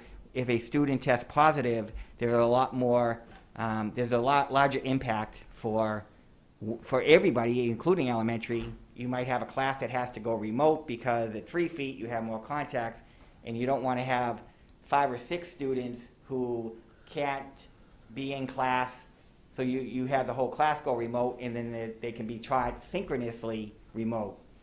But when you talk about middle school and high school, now you're multiplying by the number of classes they have, and that's going to impact a much larger number of students. So that's why it's more complicated at the middle and high school levels.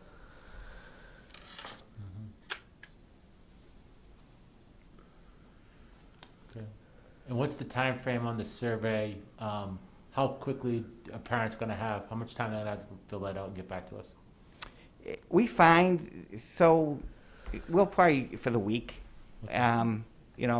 We find that most responses come in pretty quickly, and then they dribble in after that. So that should be enough time. The other big part of the survey is the opportunity for open-ended responses, in that, please let us know what other concerns you might have, what you think we haven't thought of, what questions you have, and we're going to take those and compile them and then provide to the community the answers to those questions. I know you probably don't have this level of detail yet, since we just came up with this yesterday. What about the option of having lunch outside? Because in April, the weather starts to get nicer. Yep. And you've got Yep. May. So I just had a conversation with my administrative assistant, Michelle McHugh. We had rented tents, as people probably know, for chorus and the band at the middle school and high school, large tents. We are now looking at the same tents for those purposes at the middle school and high school, and there's not a large delta between renting them for the period of time we would be renting them and buying them. So we're looking at buying them, in case we certainly have uses as we go for those. And we're also looking at purchasing tents, 4 or 5 for each elementary school, so that we not only have them, but for this season coming up, that we have an opportunity for the students to eat outside when the weather allows. Great. Yep. But is it all right if we keep asking questions? Go right ahead. Go right ahead, Amy. Back to what Mr. Teresi was saying. So the survey is basically, I know it's changed since the one you'd already written, but that thing is, you need to choose OLA, or stay in OLA or leave OLA, or you're going to choose full K to 5. We're just talking K to 5, full day in person with meals with lunch, and if you don't want that, At 3 feet. at 3 feet. Mm-hmm. Potentially 3 feet. If you don't want that, you have OLA. Yeah, so it's an important understanding that people have, that you're only 2 choices. There's not a hybrid choice. It's either you're in fully, if we're in fully, or you're OLA. Which is what we're saying, that Riley's saying is going to have to happen.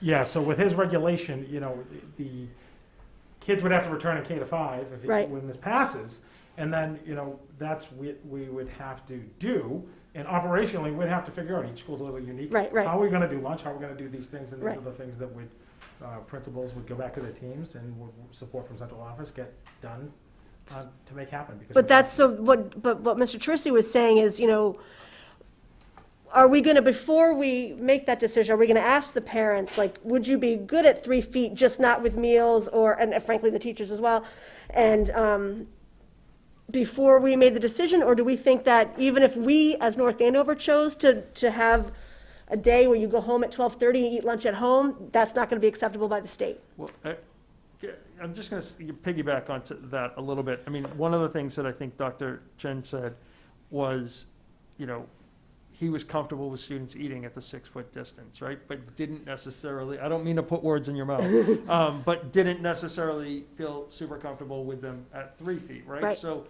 what is that going to look like at each of the elementary schools, right? And if it is a great day, I know some of the students do go outside, whether they,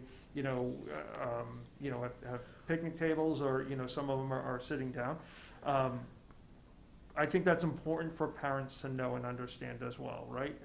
Because that is a consideration, right? And we don't want kids to go all day without eating as well, right? Right. We don't want there to be a Well, fear of that. and I would add in that the state has said that they're going to give us guidance on mealtime in the next week or two. They did, okay. Yeah, so A, they are saying it would be full days, and then B, they expect lunch guidance for them to come out in 2 to 3 weeks, is what the commissioner said. That's awfully late. But for us, that's where our folks have to go back and figure out a way to do it and do it safely. And what date would parents have to decide by, whether they're doing full or OLA? Well, Trimester's about to end. I think it's important that, April 5th is the date, Right. the target date from the state. And it has not been passed, so it has not been set in stone, but we're anticipating. It's our target date. This will anticipate. So, he's recommending surveys over the next couple of weeks. We think it's important to get a survey out now that will give us a better sense of the numbers.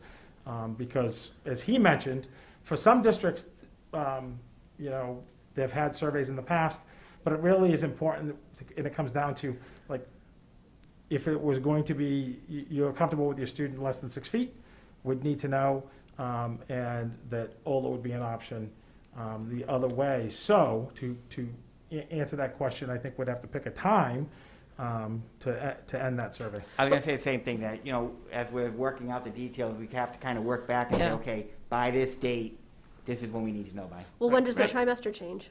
March, that's the problem. It's March 8th was my understanding of what we had been looking at for a timeline. Right, but this is new information. Yeah, we're not going to have that. I mean, the survey is informative for us as policymakers. But at some point, whether it's March 20th or 25th, if we're going to go back on April 5th, the administration needs to know how many kids are going to be in the class. Right. So I think that, I'm sorry, Andrew. No, go ahead. No, I just think that the survey is to get a baseline feel of how the parents feel about it. I mean, I don't think it is.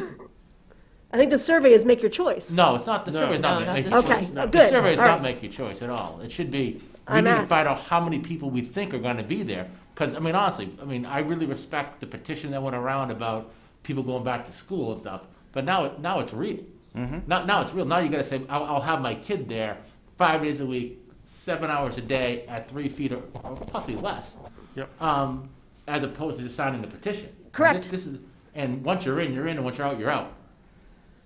Is that accurate? I mean, you got to make a decision by the end of March to do this the rest of the year. But it's important to note that your response to the survey is not Yes. your Not choice. binding. The survey is not binding. The survey Okay. is definitely not binding. The survey is going to inform us, inform the administration how to Good, finalize the Yep. plan. And I think one of the key things, I don't know where the camera's looking at me, but, the 15th, right? So, the survey's going out, right? The goal is that we kind of get that back, right? And then we have to identify what staff are needed in order to make this, right? It could be that in each of the elementary schools, we need to hire 2. It could be that we need to hire 10. We don't necessarily know that right now, based upon some of the results that are kind of coming back, I think we have some benchmarks of what those numbers are. And, we have in there, target date of filling those positions on the 15th of the month, in preparation to get them ready and trained and all of that stuff, so that, people know and understand that when their children come back on April 5th, 5 days a week, that they are coming back to as safe of an environment as we can possibly provide for them. And I think, I spent a lot of time with Lorene looking at this as well. And,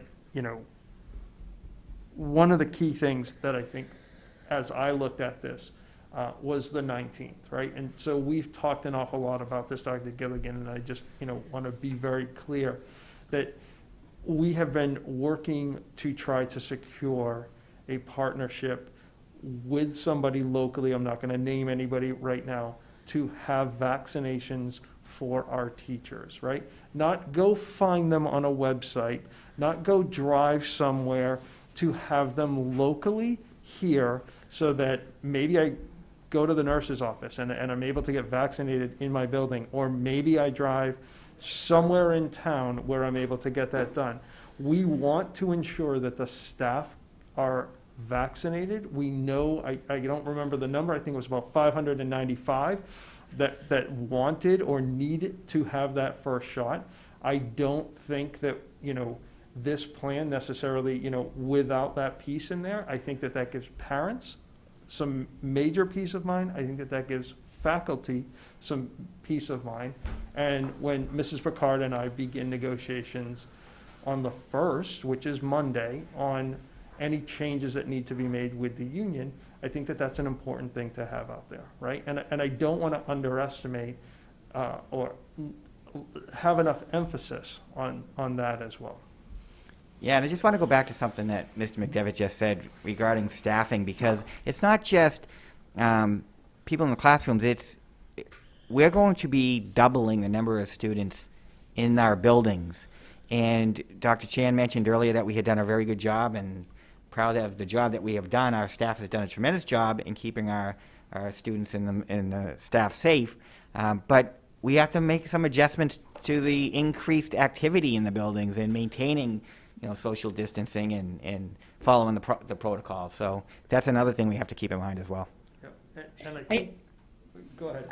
Oh, I just want to add too, like when you're asking the questions about parents making a decision, we do need time to prepare. For example, in just about every one of our elementary schools, we have at least one teacher in that school who teaches part-time hybrid and part-time OLA. That cannot change on a dime. So we need more than it can't be late March that we know when these numbers are. I know that, sometimes it seems simple, like we're just going to open the schools and the kids are going to come in and it's going to be like it used to be, but we're not set up like it used to be. So there's a lot of planning, a lot of juggling of teachers based on those numbers. Our specialist schedule may need to change. We have to figure out how that is going to impact our OLA teachers. So there are lots and lots of pieces here that are involved. It was like when we had asked parents to make the decision about hybrid or OLA earlier in the year. We recognize it's difficult, but we cannot make our plans and make schools safe and have this scheduled correctly if we wait until the very end of March for an April 5th start date. So I just wanted to clarify that a little bit. I couldn't agree with you more, Lorraine. I think you're absolutely right. But I think it's important that you need to tell the parents what that date is. I mean, between you and Jim and your team, if it's March 15th or it's March 18th or whatever it is, the parents need to know that, because even with their own family, I mean, I know, there's a lot of two-parent families. There's a discussion between the two parents of what they're going to feel comfortable with. Mm-hmm. So you got to give them as much time as you can, but you also need to, you're absolutely right. If you have to hire staff or hire more people, and obviously the staffing levels are going to differ from school to school. I mean, you could have some schools that have a lot more old kids than others. So correct. I absolutely agree with you, and you're spot on. But if you know what that hard date is, the drop dead date, let the parents know as soon as possible. I would also say over-communicate. I know that a lot of parents were complaining that they missed the date, been choosing hybrid and OLA before, they didn't know, so. Yep. Let's just bombard them. Yeah, and with I think that that's date. important, and I think that the other point is, it may not even, you know, one of the issues may not even be hiring, it just might be adjustment of staff. You know, and that's the point that the commissioner made the other day, that's one of the things that could happen. And, you know, we try to evaluate what we're doing, and you put your parent hat on and say, well, what questions would this raise? And one of the questions that I thought of was, if you're sitting at home right now and you're saying, well, if you were working on plans for elementary, what much more do you need to do? And I think what people need to realize is the plan that we had ready to go had students, it was the plan we had developed in the fall that it had students leaving and not having lunch at school. And now it's all day, so we have to make a lot of adjustments in order to make that happen. Yep. I think there's a lot of parents right now who, I'm sure there's a gazillion questions that they have. But I think, you know, one of the other things just to kind of keep in mind, right?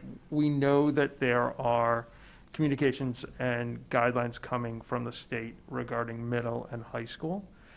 We're expecting those in the next couple of weeks.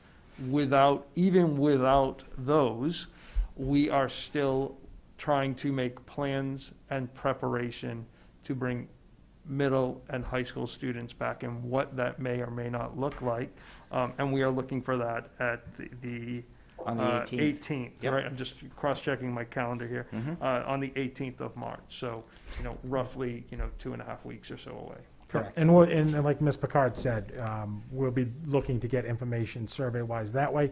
You know, the middle school and the high school, you know, on the 18th, that's really looking at an update, you know, about what that could possibly be. And, you know, the state may have information by then or not about plans for middle or high school, but I think it's important to be able to have an update then about what those opportunities are going to look like.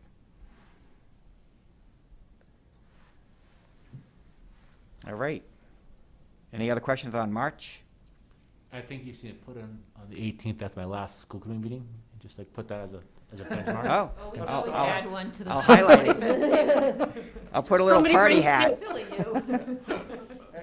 That's actually a quick point to note that we may be adding additional meetings as well as guidance comes. I know you want more, but you know, as guidance and recommendations and new information comes out, right? You know, I think in order for parents to make a decision, you know, we can't say, well, we presented it on the 25th, and you know, then a meeting on the 4th, and then make your mind up, right? I mean, like, there may need to be another presentation. What is it going to look like at Franklin Elementary with Mr. Clark to have lunch, right? And, you know, how's that structured? The answer, particularly, Andrew, would not come from school committee. That would come from Joe Clark. I understand that, but that still needs to be presented to people.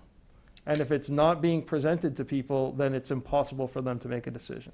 Right. But I think what Helen might be saying is it doesn't have to be presented at a school committee meeting. It can be presented at a Franklin meeting, at a Thompson meeting, at a, right. Yeah, It one of the could be, things. and A there could be forum, a right. summary that's here, Right, right? right, or combination of the two. In-depth logistics of that, I would hope Mr. Clark and all of our principals are communicating at a building level, right? That's right.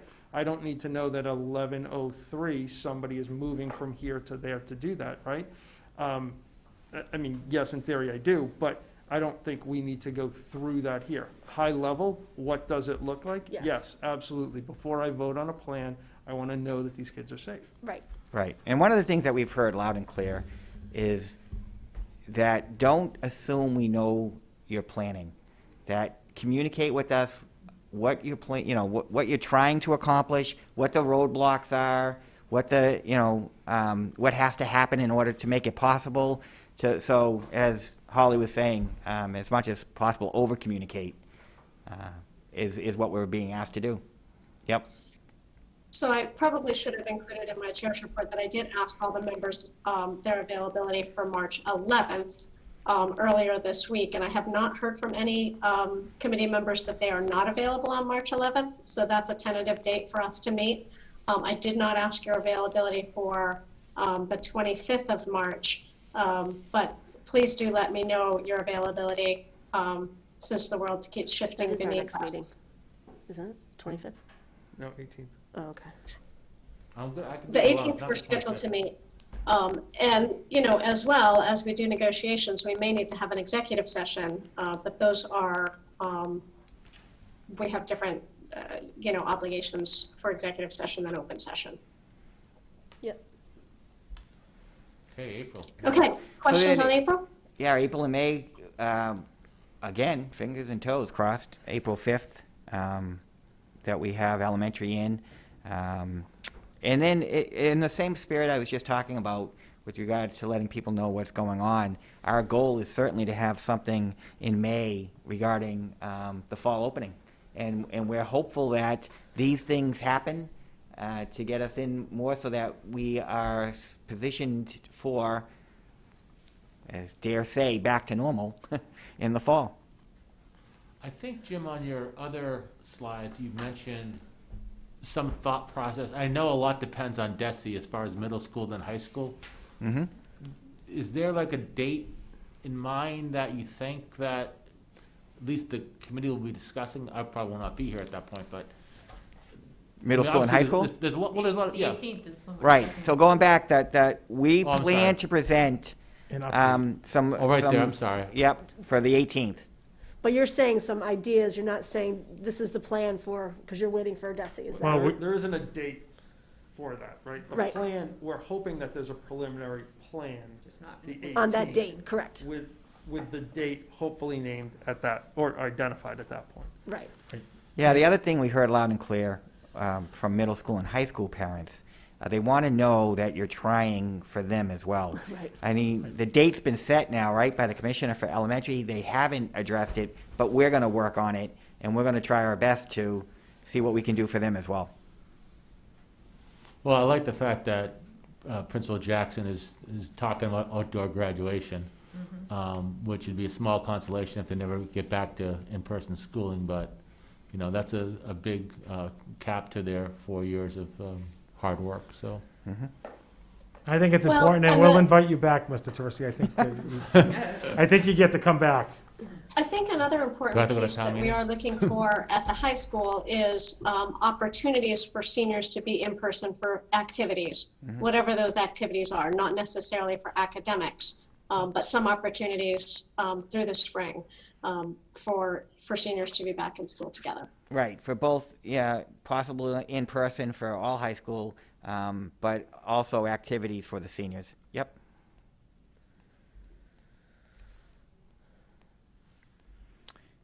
I don't think there are probably any questions on this one.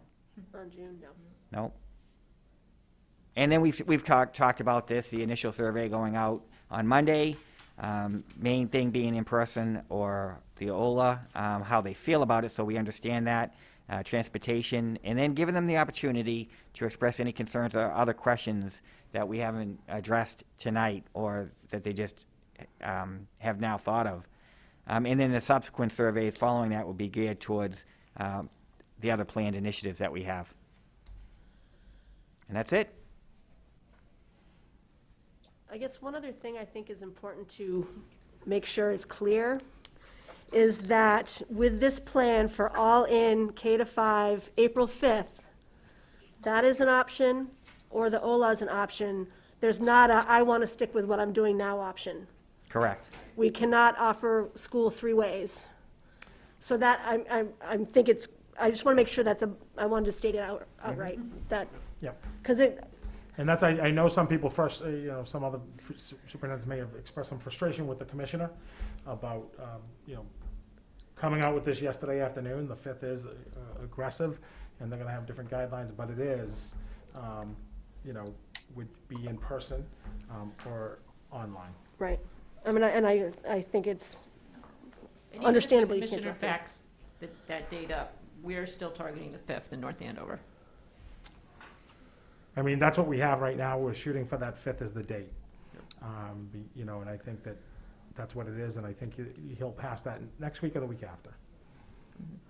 And I think it goes without saying, I think people will probably be concerned, the goal is not to change teachers on any of our students as well, right? I mean, I think if somebody who is OLA, there may be some modifications or something like that, but for students who are returning to school, it is the teacher that they know, that they have, I don't know developed a how we relationship. can guarantee that, Andrew, because if we have some teachers that are teaching half the day OLA and half the day in person, somebody's going to lose that teacher. And I don't think we can say, if you make your choice to be in person, you get the teacher that you want.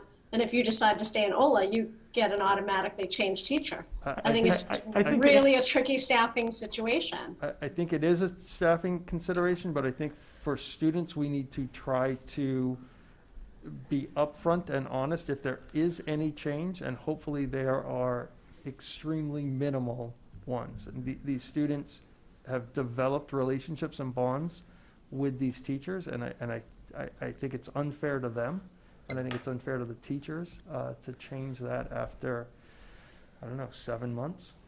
I absolutely hope that, most students can stay with their teacher. Andrew, I couldn't agree more. I mean, But it's if been a they teach challenging OLA year and enough. other things. Kids, we want the consistency, what kids know. There may be some changes that we have to make, but I mean, it's a priority to keep consistency, what we know, bring these kids back. And the bottom line is, the state will order, if this becomes the law, which it looks like it will become, he'll have the authority to do so, as the commissioner. We're gonna have to do it, so we're gonna have to have K-5 back, and we're gonna do everything in our power to keep that consistency of the teacher, those relationships. Those are really, really, really important. We don't wanna scare anyone by saying, the commissioner had mentioned he knows that in some places this could really change dynamics for schools, but I think there's nothing more important than where our kids go to school, the relationships that they have, and we'll do everything to preserve that. I wanted to add too, we talked about how, the administrators and the teachers have done so much to make sure that we've had a safe school year thus far. And it's just so important to me to add in that the students and parents have been so instrumental in that as well. The students have been very mask compliant. We've heard over and over again how much teachers appreciate that students are doing that students doubted whether or not their classmates were going to be mask compliant, and they really have been. So I really just want to say, a shout out to our families, to our students, for making sure that they've been able to be safe and for making good choices since the Christmas spike that we haven't yet seen a spike after February vacation. I hope we certainly don't.